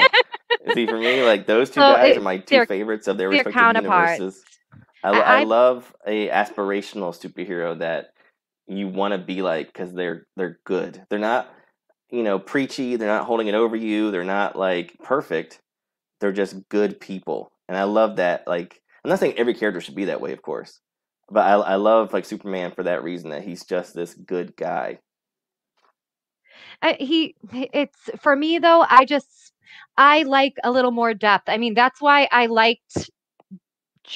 love Jean Grey so much because they took the character that was mentally the strongest but physically the weakest, right? Who was Hmm. altruistic. And basically the thing about the Phoenix, it's absolute power corrupts absolutely. And it's a tale about self-sacrifice. Because she loved everyone so much, love outweighed everything. And she sacrificed herself to save everybody. I mean, I just loved what they did with her. And it was also because she held back a lot of her own emotions. And that's kind of how she went Dark Phoenix. I could go on and on about Phoenix. We know this.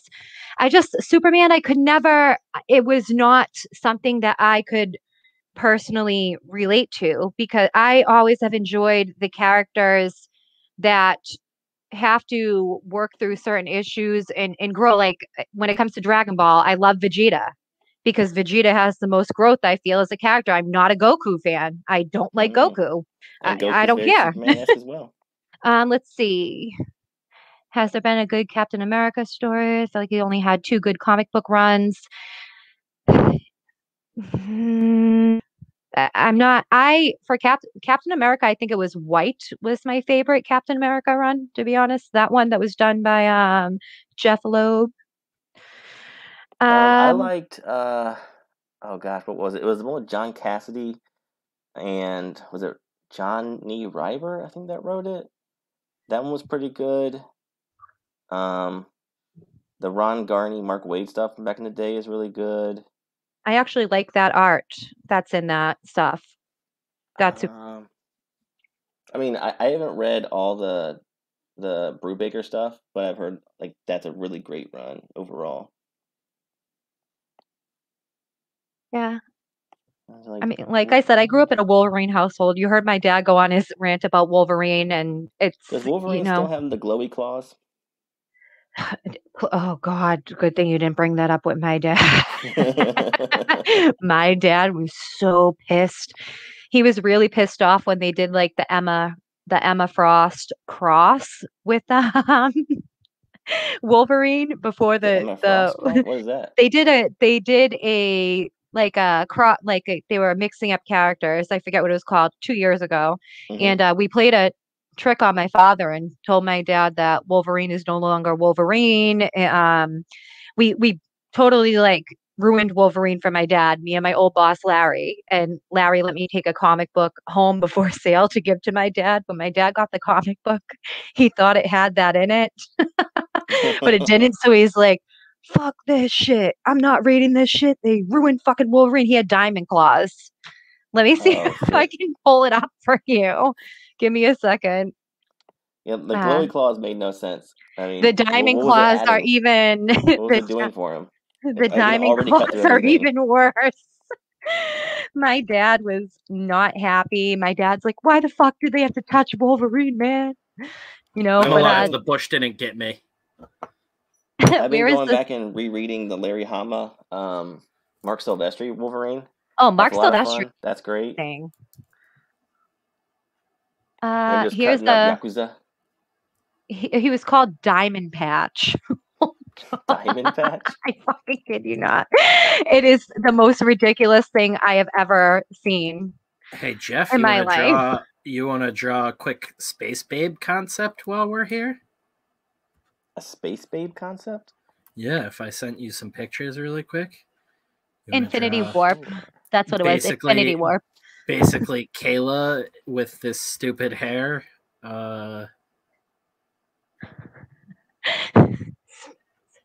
And jumpsuit thing. I can't stop laughing at this. I'll text it to you. Vidal Super Ninja says Piccolo was my guy. He was more relatable to me than Goku. A better father to Gohan too. Yeah, that is a fact. If anyone's getting child support, it should be Piccolo. That ain't my kid, but I'm getting child support. Piccolo got really like the shaft as the show went along because like he started out as a villain, right?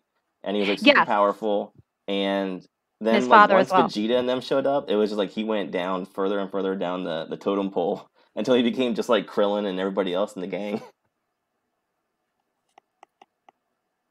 Okay, I'm gonna. Metatron's Cube. I liked Krillin. I'm a Vegeta person. Vegeta and Bulma. There would be no Dragon Ball without Bulma. All right, I found a Bulma print file the other day. Am I screen sharing right now? So this is Diamond Patch. Yeah, I gotta share it. This is what gave my dad a coronary. So they combined him and Emma Frost and Infinity Warp. Like Sabretooth or something. My dad. We didn't tell my dad that. We told him. We told him he lost his mind. So when the Return of Wolverine came out, my dad thought that's what it was. He was like, "Fuck this! I'm not reading this. Why'd they have to ruin my man?" Wasn't the Return of Wolverine just him as a bellboy? It was the one that had like 25 different covers for it. It was a pretty good run, but my dad thought this was what it was. So, because Larry. So Jeff, I just sent you the jumpsuit. All right, I'm gonna get out of this now. And we're thinking like some some big like 60s hair, like what I also sent you.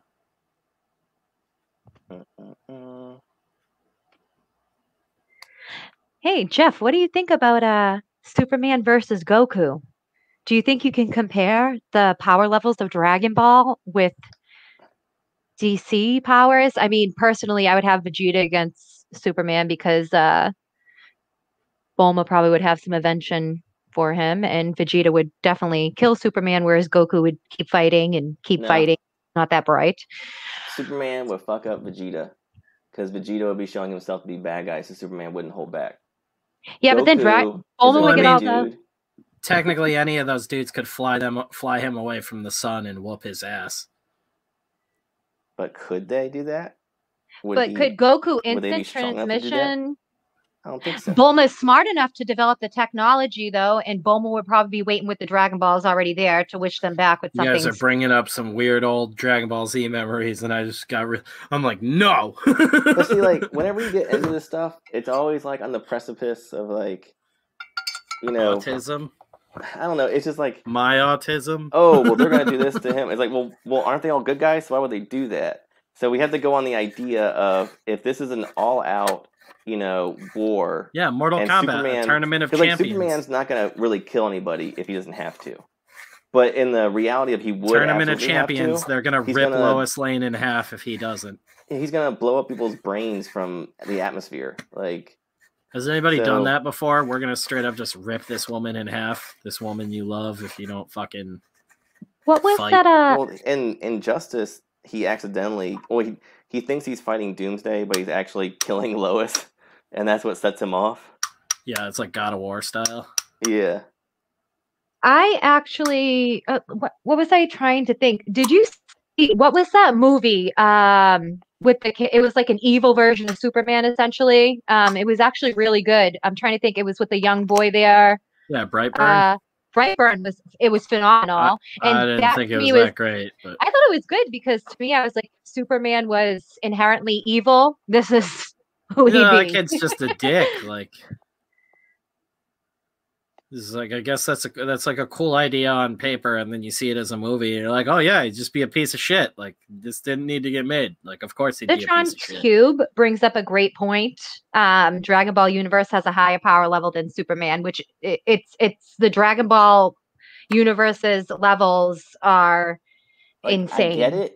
I get it, but like this is the thing about comics is that comics don't make any sense. There's no true continuity, and it all just kind of depends on what comic you're reading. Because like at one point, Superman fought heaven and hell.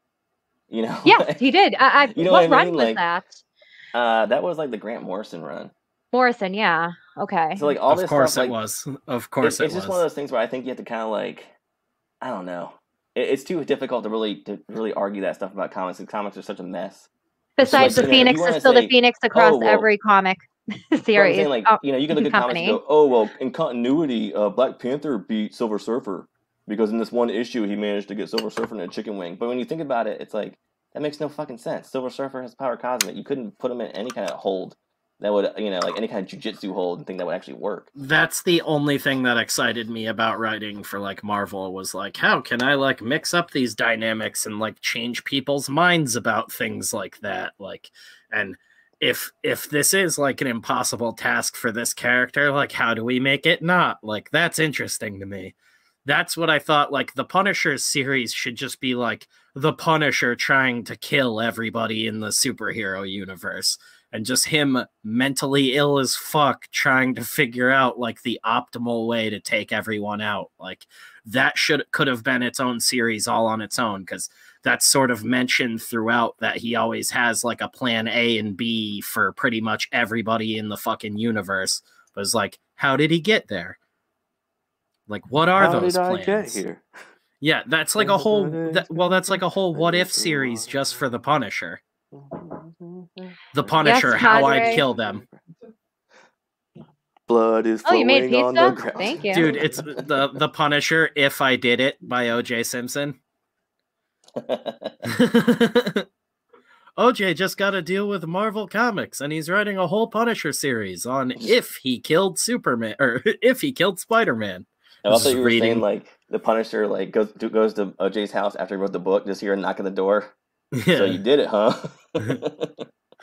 Oh my god. Nice book. Couldn't put Right. it down.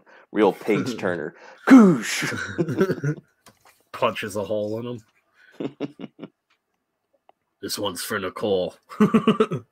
Razmaz says, "What if the Punisher didn't punish?" By That Ryan was a what if. Johnson. That was actually a what if in a way. What if Believe the it or not. Punisher was the hugger? Oh, Vidal says it's hard to scale because Superman's power level is always different depending on which version we follow.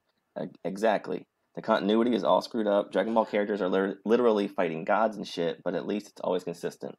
Yeah, like Yeah. Superman, Yeah. in some stories, he can move planets and time and space itself, and in other ones, it's like he has difficulty picking up cars. Yeah, sometimes I suck. Well, Oh, that's also fun. too, they say that I sure don't Superman feel too strong today. Well, like Superman can't fight hand-to-hand combat unless he's in the air was a thing for a while too. And I mean, Well, in that's why I think Supergirl, it's they had him getting his ass beat by Supergirl. yeah. When he was he was trying to absolutely murder her because he thought she was Zod. So he's putting in 100% effort, and then she kicks his ass, and he's like, "You know what? You really are the best defender of Earth." Like, so is that the version of Superman we're talking about? That one sucks. that's also why I think it's so funny that like people were really hyped when like they announced when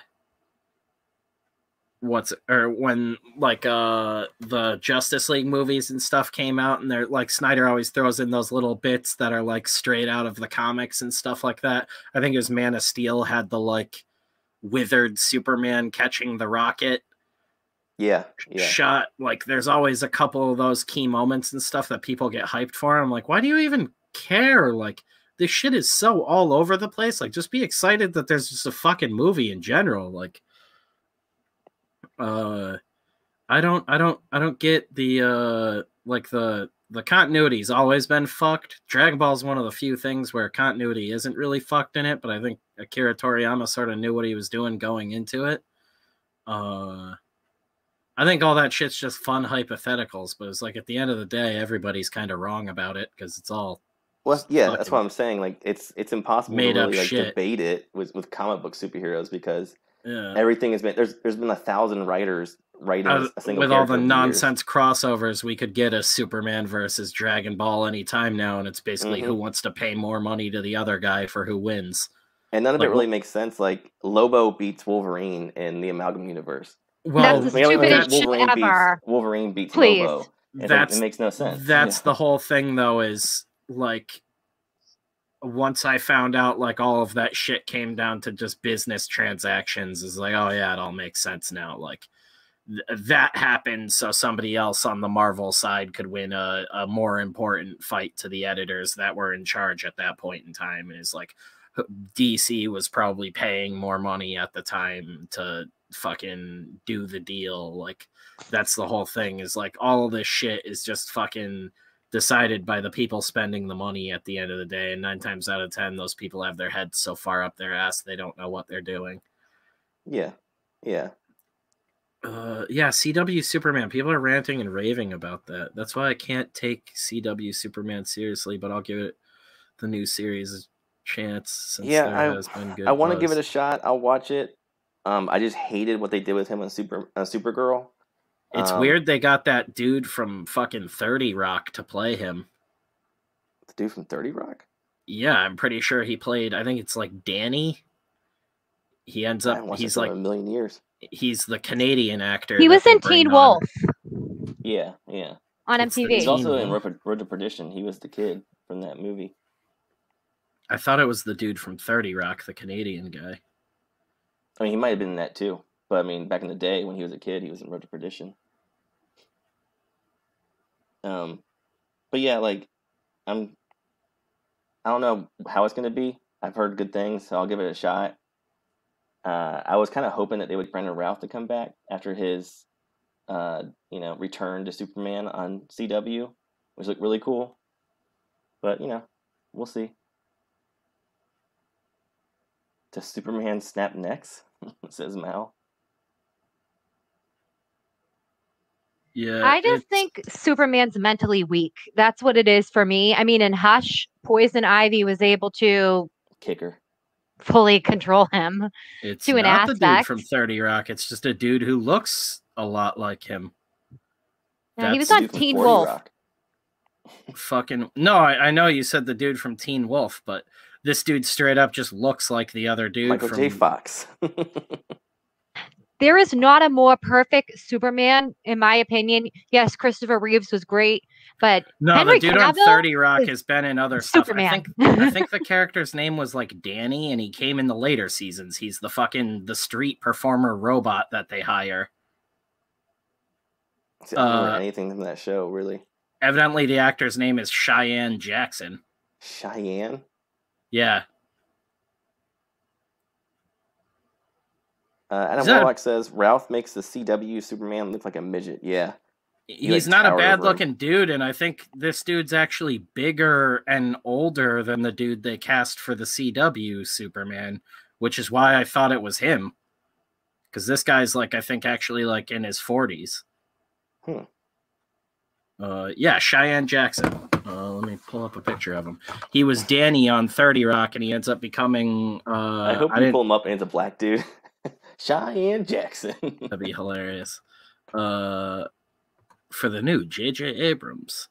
Mal says Ralph was a good Superman. Yeah, I think he was good. He just got saddled with a shitty movie. Superman Returns was the Last Jedi for Superman fans. You can't tell me this doesn't look like the same fucking dude. Oh yeah, that's the dude from American Horror Story. Yeah. He's in that too, I guess. Mm-hmm. All right, sure. I don't watch that.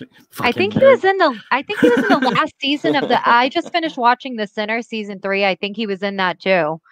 Well, for being like a dude who I don't think was originally a comedic actor, he came in and he's like, I think he's turbo gay too. Get a gay Superman in there, guys. What the fuck? No, Henry Cavill Finally, looks like it's Superman. time for a gay Superman. Yeah, Henry care. Cavill looks good, but the CW doesn't have that kind of money. That's why I'm saying this is a guy who's known for TV and is actually a good actor who looks the part. I think it's weird that they got that dude who's literally like a kid. I don't see him as Superman. He looks too crazy. You don't see him as Superman, and he looks No. exactly like fucking Tyler Hoeg or whatever. Hochin? Right there. Hochlin Tyler or Hochin. whatever. Hochlin. I'm No, not they big don't on look him as exactly Superman, though. alike at all. He looks more like Batman to me. I don't even see him as Batman. Kayla, you are out of. It's literally like this guy has a slightly shorter face. I Yeah, don't shorter see neck. either of them as Superman. They're like to be the honest. same Although I heard gay- his show's They're the okay. same gay dude. I'm not. It's like I bet you in He the was gay almost community Batman. they probably have a term for this guy. He was in There's- the running for Batman vs Superman. That's fucking insane, man. This guy looks like he's like fucking 20 years old. What do you even think with it was? It Dean Cain as with a beard. Superman? No, That- Dean Cain. The problem is the dude is not very good at acting. No, Yeah. do you remember when he played him though? Mm-hmm. He wasn't even bad as Superman, but the whole problem No, is he wasn't. he fit the aesthetic for that show and the time. But Dean Cain, like, love him or hate him, the dude just isn't a very good actor. Like, I think he can play in some decent roles. He actually did like a turbo violent movie with the Saska sisters years ago. Really? Yeah, I forget the name of it, but I watched it years ago when it came out, and I was like, holy fuck, dude. Like, that was cool, but it's like, you're just kind of being like a salty fucking angry dude murdering people. Like, I actually on. think like Jimmy I think he's like Garoppolo in prison looks like or Superman. something in it. In Well, what? in a way. The football What'd you say, player. I think he's like in prison in it. Oh, really? Let me see if I can pull it up. Vidal says Ralph was pretty good, but Henry Cavill shouldn't be replaced. I think they owe it to him to get him a great script. They're Yeah, throwing they do. away money if they replace him. Yeah, I agree, 100%. I agree. He 100%. You guys gotta follow my boy Vidal. He's on Twitter. I'm just not like super familiar. Vendetta. It came out in 2015. Vendetta. I think he kills Big Show in it. Oh, really? Yeah, it's not a terrible movie. And yeah, the Saska sisters did it after the murder of his your wife. high-pitched voice really sells it. It's not a terrible movie. Yeah, it's not terrible, guys. After the murder of his wife, a tough as nails detective infiltrates a prison and uncovers a criminal enterprise. Yeah, so he's an undercover cop. I mean, it's like cheesy, like exploitation film sort of vibe, but he's really gnarly in that. I'm an undercover cop. Scott Peterson, like the murder guy. That's I thought he was a murder guy. Oh yeah, he did that made-for-TV movie, that Lifetime movie or whatever. Yep, I've seen it. Alleged murder guy, I guess. No, he fucking didn't he get away with it though? I think he did. I think he did. Didn't he OJ and Skate? Yeah, I think so. He yeeted the body. I'm not done with DC movies yet. I'm gonna watch the Snyder Cut probably just for the channel. I think we'll, even if it just ends up being me and Jeff, we'll do like an episode on that on the Patreon. They said it's gonna be 4 hours, right? 4 hours and 1 minute. That's why I'm like, that's one of those ones where me and Jeff are gonna have to like sync it up, watch the fucking movie, and then I feel like probably immediately get on and talk about it because my brain is gonna fight that off like a disease. So my thing is, I feel if I sleep on that, I'm gonna wake up and forget what happened. I'm Lord of the Rings extended cut, so this is like, only 4 hours. Yeah, an appetizer, right? I'm intrigued to see what Jared Leto is going to do because I actually like Jared Leto as an actor, and I feel he was given the shittiest version of the Joker to play in Suicide Squad. I'm sorry. Intrigued is a hilarious word to use for that. Oh, I am intrigued. I'm sad they're even including the dude in the movie. Yeah, but he's a great actor, and he was given a horrible version. Kayla. Really? I get you. You can be horny for whoever you want. That dude is not a good actor. He's been the Joker. He's been good in like maybe 2 movies he's ever been in, and the rest of them he is coasting off of his looks and knowing that he's Jared Leto. That dude has been so up his ass for like 10 years now that he's not even acting anymore. He couldn't even admit like publicly or anything that he fucked up the Joker really bad. He continued to backpedal and make excuses for it and say that they cut out all of the good stuff. No. I thought Requiem for a Dream was phenomenal, and he was phenomenal in that. That's like one of his 2 good roles, and I wouldn't even say that's a phenomenal movie. That's like phenomenal the first time you see it, and it degrades from there. I like Sunset Strip too. It's almost an unintentional comedy at this point. If you go back and watch that movie. Guy in The Panic Room, that's probably his best role. That's actually one of his better roles. You want to see a movie where Lord he's of War, way up his own ass. Lord of War, he's just playing like pussy guy, and he's just like sort of playing himself. Yeah, it's like Requiem watered down again, and I think that's kind of why he got the role was that movie. But there's a really he fucking ruins Blade Runner. And there's another one where he's way up his ass that I think was like a Netflix movie, or at least it was on Netflix, called The Outsider.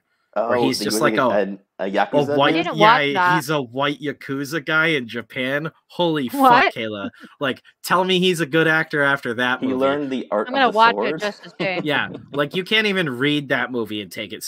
That felt like that movie on set. All of the Japanese actors were making fun of like the script writer, the producers, and I wouldn't be surprised if all of the Japanese dialogue in that movie is just Japanese people making fun of the production. And they just dubbed over it with bullshit subtitles. Yeah, you're like vampire mesmerized by him. It's weird. I don't 70 years old. I like him.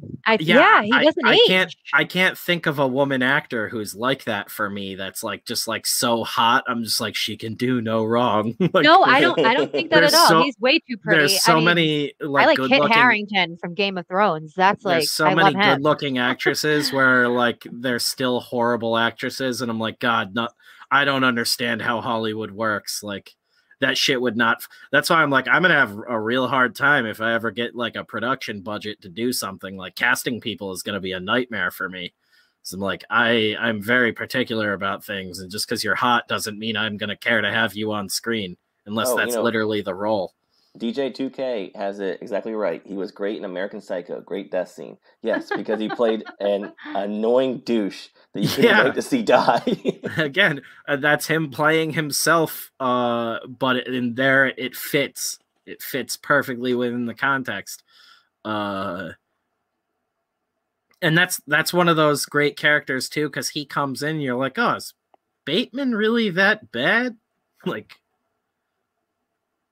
is it really like that terrible what he's doing? Like, and then you're like, oh no, yeah, it's bad. Like, I think the best scene in American this guy Psycho is when happens he's to be having a sex douche, with a but not girl. all of them. The sex Yeah, scene we in know you're a American Psycho. 14-year-old boy, Kayla.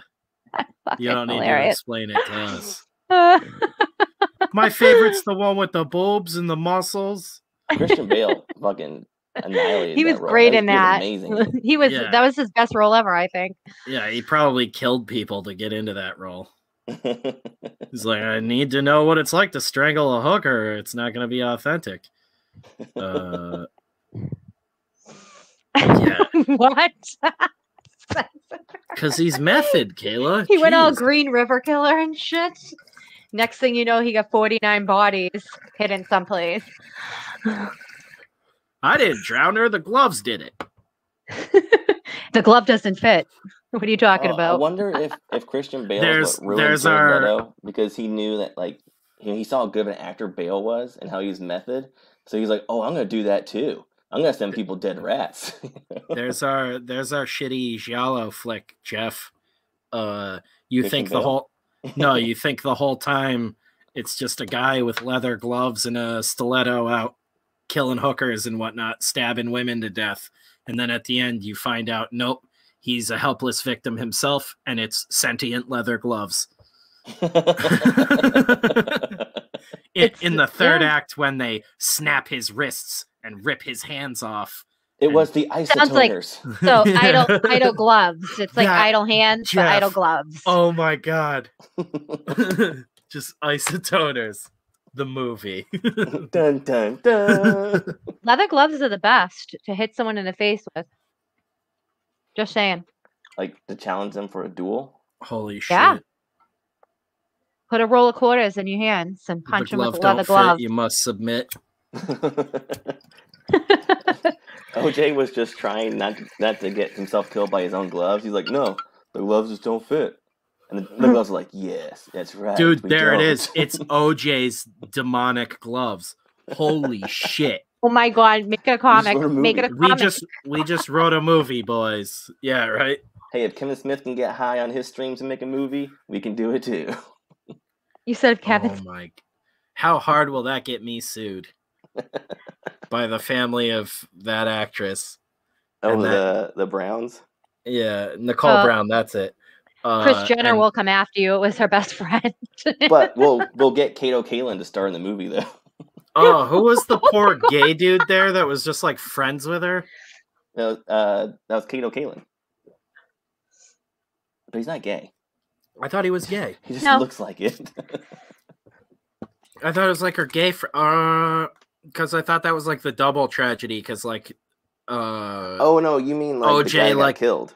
Yeah, OJ like mistook him for a boyfriend and it was like just a gay dude that she was it friends Ron with. something? I'm pretty sure he was gay. Because Wasn't it was like Ron man, something? you were like triple wrong that night, OJ. You were literally 0 for 3, dude. I really miss my calling, not doing stand up. Yeah, that's just like fucking goddamn. Like, you think it started out too like I'm gonna go over and talk to that bitch, and just like got way out of hand. I really wish you could find a manuscript of If I Did It online. If Oh, it I has to did be it. there. You go to Pirate Bay. Yeah, you've never heard about that, Kayla? What is If I Did It? OJ I've never got a heard of- book deal like right when he got out Oh of wait, prison. yes. Actually, So- I own a copy. I've never read it. I bought it just Wait, what? because. No, So- it didn't end up coming out. Wait, like worth $1 if I million, think it's Kayla. something else. Yeah, I was like, that'd be worth tons of money. I don't Hold on think one it ever second. ended No, up coming it out. might be a parody. Hold on. Yeah, it's like that might be a parody of it because Oh, never mind. I'm thinking of Confessions of a Killer. It's a book by Dominic Dune and Pablo. Yeah, that is vastly different. Sorry, so anyways, it's on my shelf. I'm looking at it right now. Yeah, I'm like, so what? they announced the book when it was like half written, and it wasn't even like a biography. It was literally a what if scenario on how he would have committed the murder if he were the one who committed it. And it was essentially like a couple years after getting out from like obviously he was acquitted for the criminal part of it, but like he had just gotten out of prison for all the other blowback shit that came from it, and I think like him stealing his own memorabilia or some shit like that. Yeah, he went to go get back his memorabilia that he said was stolen, and he basically like strong-armed the guy. Yeah. Oh wait, no, this is at gunpoint. Spencer. Actually, it is it is the OJ book. It's because it got leaked online. So yes, it is. It's author. It says author OJ Simpson, ghostwriter Pablo Fengives, Dominic Dune, the Goldman family. It was canceled, but it ended up being leaked online. So that's how there's a thing of it. Well, then we'll have to read that on stream sometime. Holy shit. You can get it. You can get a copy of it on. You can get a copy for it. Audiobooks, $13.95 Google Play or $11.69 on Amazon. You think you could pay him on Cameo to read that? Hey, this is my book. Line by line. Okay, chapter 1. If I did it, here's how the bitch is gonna get it. So I was talking to Leslie Nielsen on the film, and then I was like, it'd be funny if I killed my wife. He said, I don't know, OJ. It's only 208 pages. He said, OJ, you a weird guy. Kayla, we laughed. Did you say only 208 pages? Yeah, that's nothing. You can read that in a day and a half. You know how many books I've written out to like 20 pages, and I'm like, nah, this is too much work for me. Well, damn, I'm like here writing school projects for fucking 30 pages minimum. I write 20 pages. I'm like, that's a fun short story. It'd be a lot of work pull it to up. make it a full story. I'm going to go to, there's a PDF of it right here. Hold on. I wrote like 3 chapters of Camp Rainbow like years ago before ever even talking to Victor Miller. And I think Kevin has read them. I'm going to share the screen for a second. He probably doesn't even remember. An OJ and Bill Cosby audiobook. You know, if they had linked up, they'd probably never have been caught. Just gonna put that out. Okay, so here we go. It's on Amazon. Are we sharing? Am I sharing right now? How is that? That's got to be just completely made up by somebody, though. He would have fucking sued the absolute dick off of someone if that was the actual. Wait. No, it's a thing. I'm dead serious. But Fred Goldman and Kim Goldman are getting all the proceeds. Oh, here's the Audible sample. Because they sued over it, so maybe they got it released, but can I play this? Getting the money for it. Yeah, I don't give a shit. Did you share audio? How do I share audio though? You didn't tell me how to. I don't know how to. When you're sharing the screen, it says share audio at the bottom, and you click it. All right, hold on. Let me stop, and then I didn't notice that. Give me 1 second. Let me stop this, and then yeah, you gotta stop it. Yeah, stop it and get us a copy. Yeah. I was like, I'm pretty sure I have it. So I was like, I know I'm not going crazy. So it says some screens let you share audio. Look for the share audio checkbox on the next window, but I don't see. All right, so hold on. Share screen. Okay, see, it's there at the bottom. Yes. Chrome tab. It has always been there. You just make sure you check it. I've never. Yeah, you've never had to share audio. You normally just send me a link or something. Jeff, did you get those pictures I sent you? Oh, shit. I completely forgot about it. Oh, I did too. I've been drinking. I just remembered because it's like, oh, yeah. I do have the pictures. Kayla normally sends me things. Somewhere between Barbarella and Ripley. Okay. I sent you the exact jumpsuit that we're getting. And I'm going to add some patches and stuff to it. Give me a share my screen. Pablo F. Fenves. Our family appreciates your willingness to contribute and share your insight. It's Thank only you. doing his intro, I guess. I wanted actual. Dominic Dunn, we are in awe of you. You have an incredible ability to be eloquent in the darkest of moments. Your friendship, support, and empathy over the last 13 years have been such a gift to us.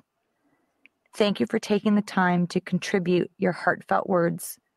There was no one else who could have said it quite like you. The fuck? We love you. It's only doing like his opening, I guess, to the book. 13 years ago, Oh, here we go. across this country, the public wrapped its collective arms around us and helped us navigate our way through an incredibly difficult time. You continue to offer us that same support today.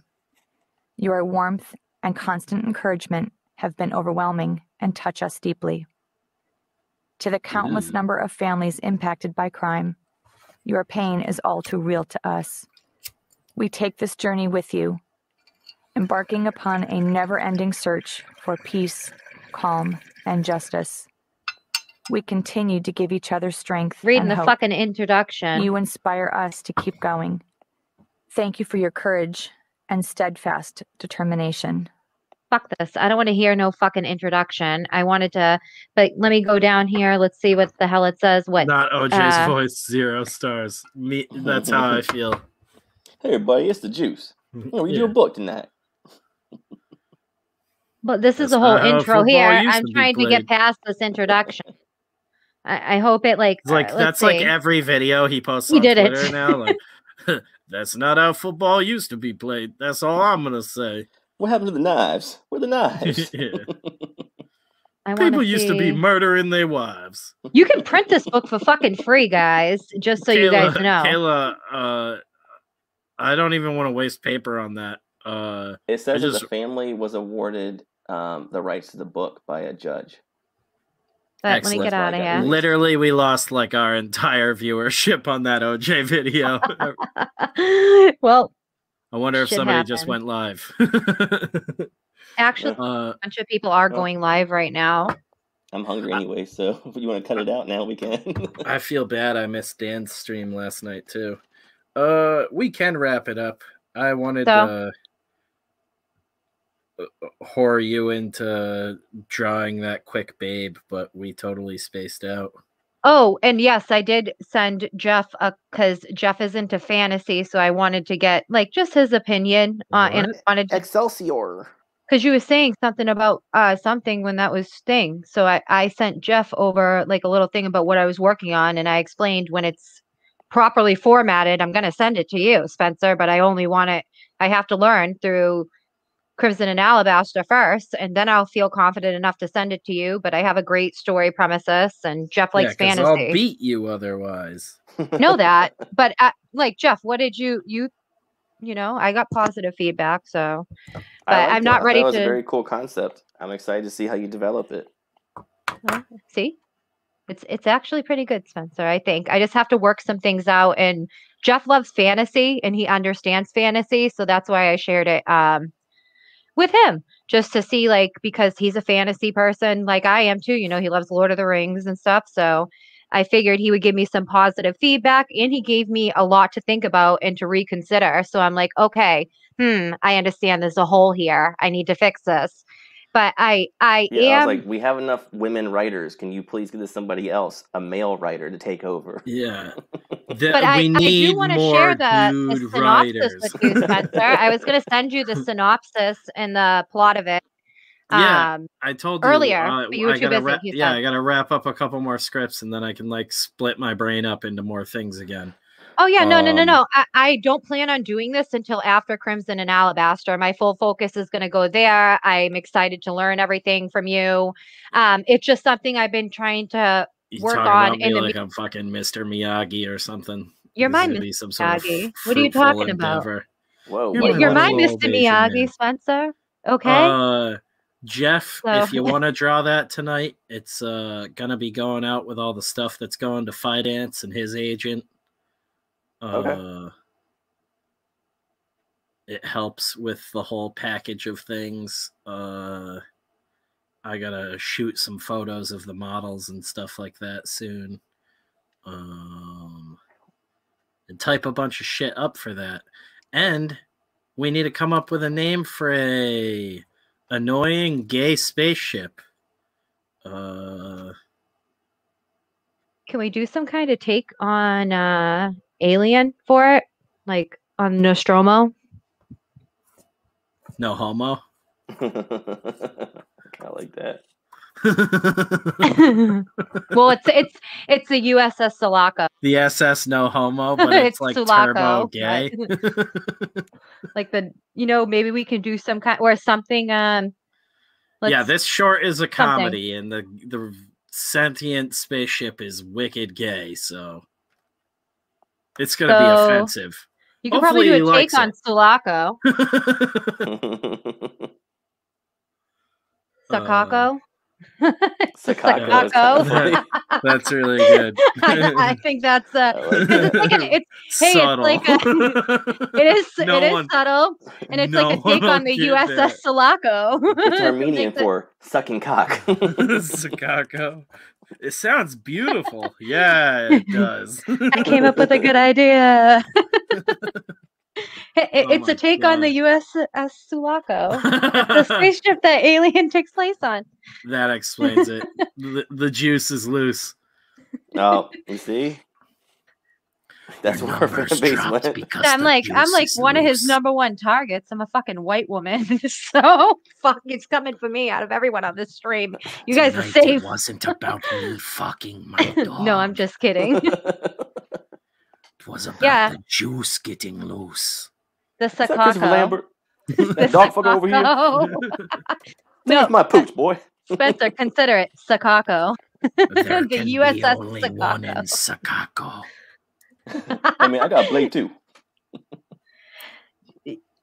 Hey, I'm just thinking of you and your thick Bostonian accent having to say Sakako to your fucking spaceship.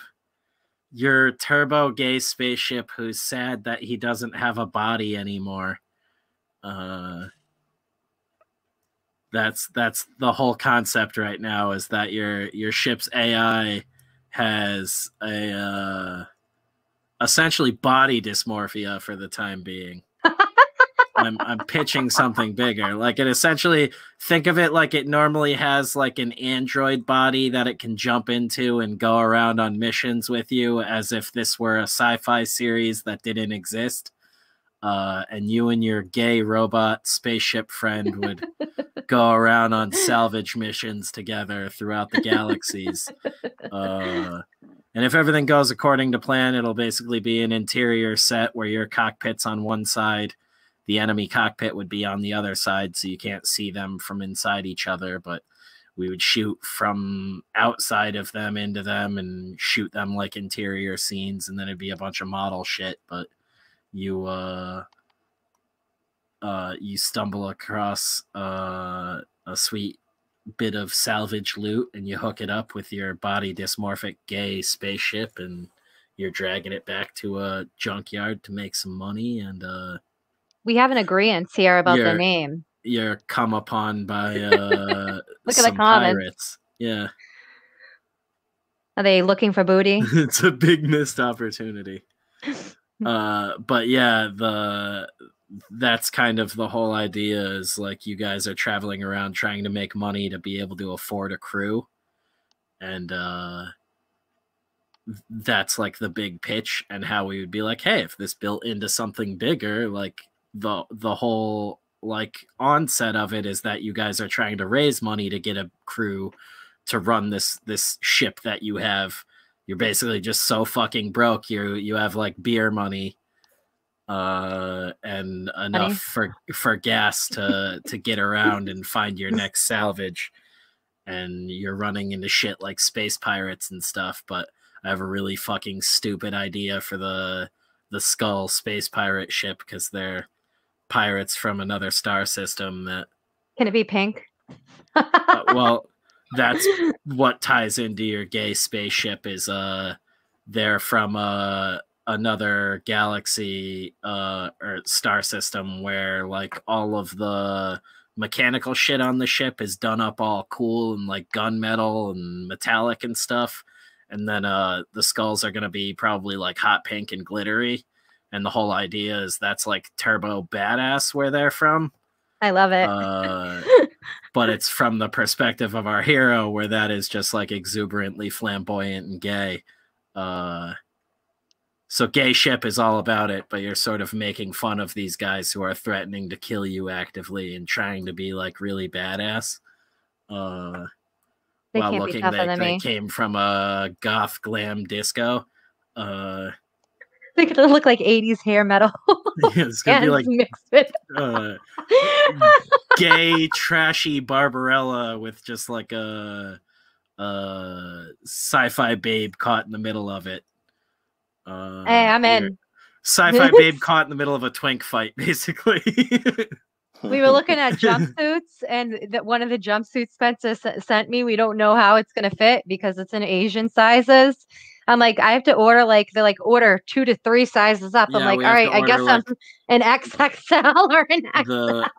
Order like the biggest size and tailor it down to her.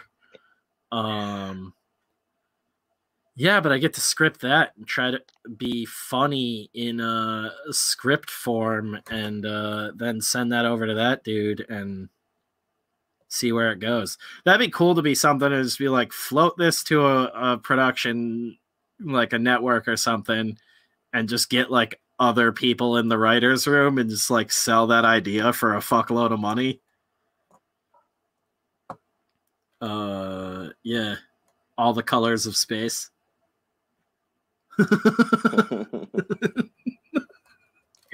Okay, so it's like a wicked gay, super offensive soap opera in outer space.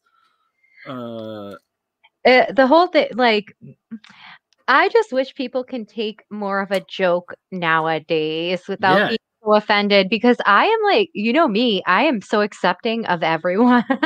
In space, no one can hear you cream.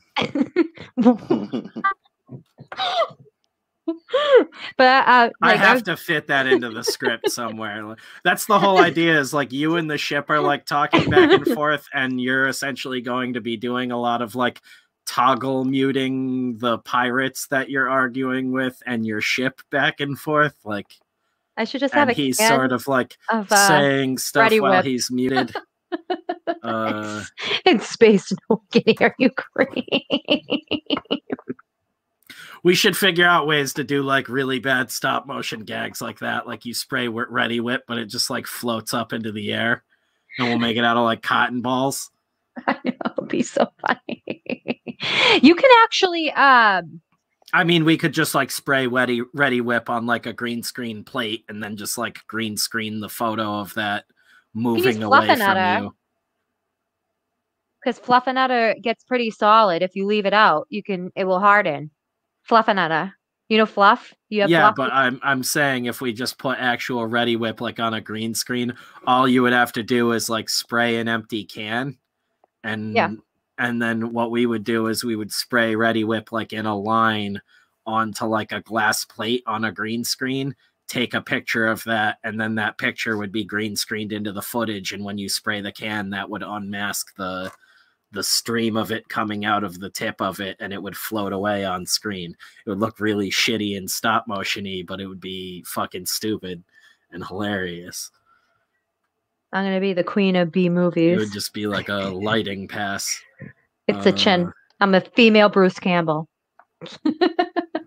All right, Mel, it's all good. We're going to be heading to bed soon, too. You have a great night, and good luck with your trailer. Thank you for hanging out with us. But I don't want to reveal the name for this short yet, but that'll be some fun nonsense. Hopefully being shot around this summer. Depends on how fast me and Mike can build something like that. In September I am going to Hawaii. The first week of September, I believe. Yeah, I don't care.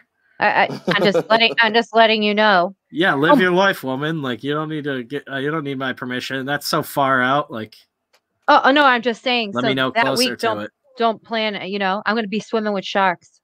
Literally. I love we start wrapping up and our fucking viewership just doubles. Really? Yeah, we just went from 4 people to like 9. I think people were checking out other streams and then come back because we know that we stream forever because we always have something to talk about. I mean, we've been going for 2 hours. So where everyone else streams for like 45 minutes to an hour max. We're a longer stream. Yeah, we go forever. That's the whole thing with the paid one. We're recording it off stream, and then I'm going to edit it down into the best bits of nonsense, so there's no dead air or anything. And it'll go up on the Patreon for patrons. So subscribe to that for $1, and you'll get in on a more uncut, more fucking stupid version of what already goes on here, and more fucking secret shit that isn't announced out here in the open immediately. The extra secret shit. Super secret shit. Yeah. We covered zombies, Superman, L4Gs, and OJ Simpson. It's been interesting. How was your first stream experience with us? I was gonna say this is also like a slow night, which is hilarious. Now, Vidal is a super, super cool dude. He has a really interesting background too, as well, because he's done some martial arts stuff and some movie Excellent. stuff. Oh, really? Yeah, That's awesome. he feels filthy. Most people do. Excellent. Yeah, we're about to build the shittiest set ever and make the schlockiest sci-fi thing. But it's gonna be fun as fuck and super stupid.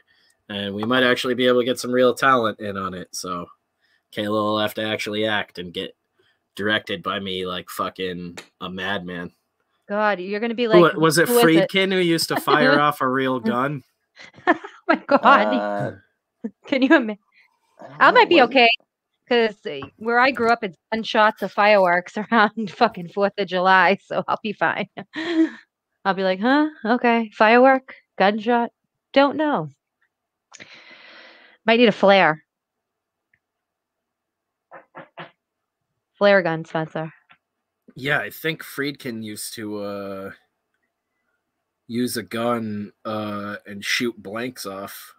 That's hilarious. Yeah, he did it on the set in The Exorcist a bunch. Did he really? Yeah, to scare the shit out of the Linda mom Blair? actress. Oh, there. and the mom? Yeah, he would just like walk up behind her and fucking fire a blank into the ceiling. Like, instead of being like, boo, like just fucking put around in the ceiling. And like when he got a bunch of shit for it in more recent years, he was like, it was never with bullets, just with blanks. I was like, don't be a bitch. Sounds like a pull-out method he's using. The dude rocks. He's like a real fucking wild filmmaker. That's why I shared that Michael Bay video the other day, and I loved how like it looked so fucking insane and dangerous. And like somebody shared in that thread like a Instagram post from Michael Bay that's like, that's me there on the dolly. Like I wouldn't have my crew do anything that I wouldn't do. And I'm like, yeah, he is the guy that's literally like directly in the line of probably going to die the most. Yeah, and, he probably will die making one of his own movies. And he doesn't run away. He stands up and like fist pumps at the end. Like, fuck yeah. Like, it's like Michael Bay is absolutely nuts and probably stark raving hard right there. Like, he's a sadist. He just fucking jammed the zipper on his jeans. Vidal said hit him up if you guys need someone for choreography or stunt work. That's what he does. That would be fucking rad. Not in the immediate future, but hopefully someday soon. He's on my Twitter, so just go and give him a follow. You guys can chat there if anything. Yeah. He's a cool dude. Hoping to build it into more stuff to sort of do in tandem with the comics. Have some shit on here. Like it'd be cool to do like 2 a year, and then maybe do a feature a couple years down the road if everything works out. Because I thought it was going to be like, I thought Biden was going to show up and be like, COVID's gone, I saved you all. And then like everything was just going to go back to normal. I guess that was wishful thinking.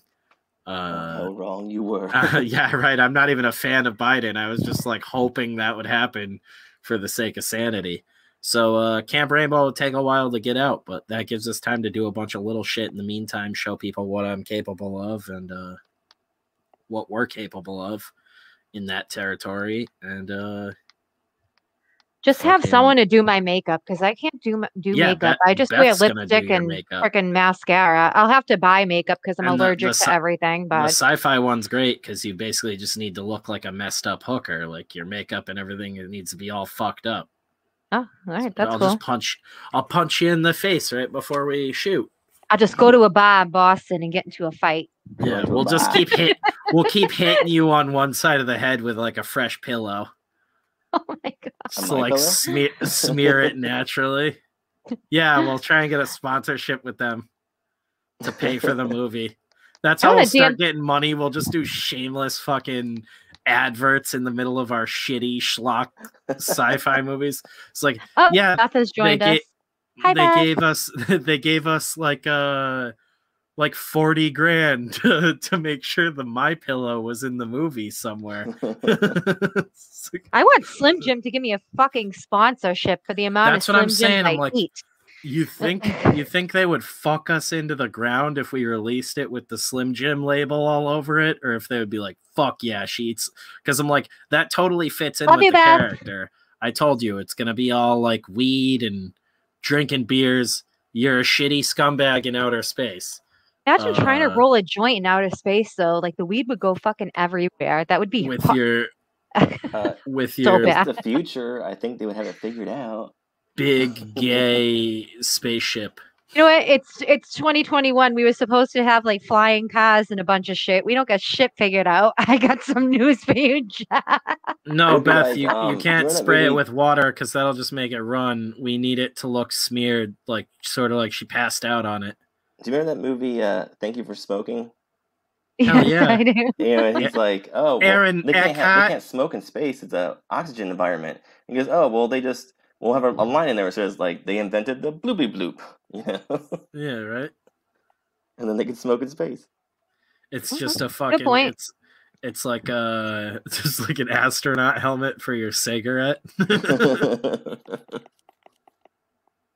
It's an oxygen-free tube you put the cigarette in because you're just an absolute asshole with no self-control and you gotta have it. If I have to smoke any cigarettes doing this, please make it a Newport because if anybody understands, it's Marlboro. I used to smoke cigarettes. That's why I jewel now. But that'd be cool. Newports were my you choice. Absolute heathen. We'll do a cigarette ad with you at the end and just get completely removed from YouTube. Paid for by Philip Morris. Now that cancer smoke them if you got them. You can smoke all you want. Yeah, that's got cancer is a thing of the past. Honestly, though, we can probably get a really good cast with all the actors that have been canceled over the last year.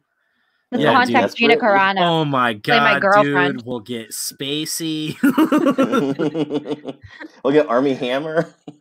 Basically, everybody's a ropist or a cannibal. He might have to remove my rib. I don't know about Army Hammer. Yeah, Army Hammer. Here's the deal. I'll give you a toe, but I need you in my feature film. I'll give you a toe. And it won't be my toe. Yeah, all you're getting is the toe, and yeah, it's not my toe. Imagine if we got Gina Carano to play my girlfriend. That would be fucking amazing. We would have you have a girlfriend now. Yeah, Gina Carano in that movie. Okay, I don't even know what movie this is. It's a space movie. We're just gonna. Kayla's writing a softcore porno in her own head right now. You know the movie we're doing with me and Gina Carano, where we're girlfriends. I'm just like saying, imagine fanfic, and but Kayla is Baby Yoda. Yeah.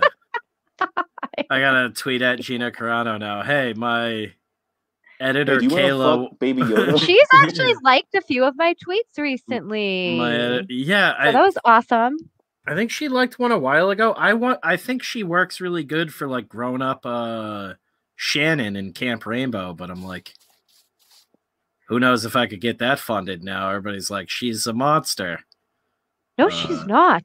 They didn't yeah, even right? listen to her interview. I hate that people have not normalized listening to understand. Well, I Instead, mean, they when have normalized listening to fucking respond. It's ridiculous. when it happened, I talked to Beth, who's like one of the only Jewish people in my life, and we both agreed that, you know, it's not anti-Semitic. It was just really dumb of her to say, and I explained this on this. I explained it on the stream before. It's always going to be a false equivalency to most people. You can't compare the Holocaust to anything. Like, She retweeted what the Auschwitz Memorial posted. That's all she did. Yeah, She I'm just retweeted it. saying, like, it's never going to pan out good. It's just a battle you shouldn't even try fighting. No, the only thing that people are allowed to talk about and say anything is the Armenian genocide. That's the only thing people can say didn't happen, didn't exist. Oh yeah, good luck with that. Army Hammer proves that infinite pussy corrupts absolutely, right? And I know because I'm Armenian. Eventually, that's a find a nice girl and settle down, guys. Because eventually, if you're just skating around being a man slut, that becomes so impossibly boring that you have to start eating women. Well, he's also, don't forget, he's the heir to the Arm & Hammer throne, so they're all like weird Illuminati people. Can we get Kevin Sorbo too? That's what I mean, though. Like, we've now figured out, like, giving someone everything not only makes them an entitled prick, they eventually turn into actual monsters. Mm-hmm. It's like weird that like all of your needs are satisfied, so you regress into essentially like a wild like dog. Like, hey, girl, let me get Kevin Sorbo's some toes. canceled, supposedly canceled. Oh my God, I don't think I could deal with Kevin Sorbo, and I don't. I like Kevin Sorbo. I don't love have him. any problem with religion, but Kevin Sorbo gives me this vibe that like it's all bullshit, and it's just like what's making him money at the moment, and that gives me like a really bad vibe. And like when you're hanging out with him, it'd probably just be all these stories of working on Hercules. So this one time when I was on set, and you know, I was a star. He was Kal. Yeah, he was Kal the Conqueror. Yeah, too. it's like his high school football glory days stories, except it's playing Hercules. He jumped from fucking Greek mythology to, I guess, biblical mythology. He's in like these. He does those God is Not Dead movies that have like a continuity to them now. I don't even know what they're about, but he's like. I think he teaches people about the Bible in it. And I'm like, that's a weird, like, I just like that he kind of meta movie, because isn't that just what he's doing now? I just like he's very outspoken. I like people that are outspoken and aren't afraid it comes across with him. Like, I have no problem with that because, like, I follow people like Gina Carano.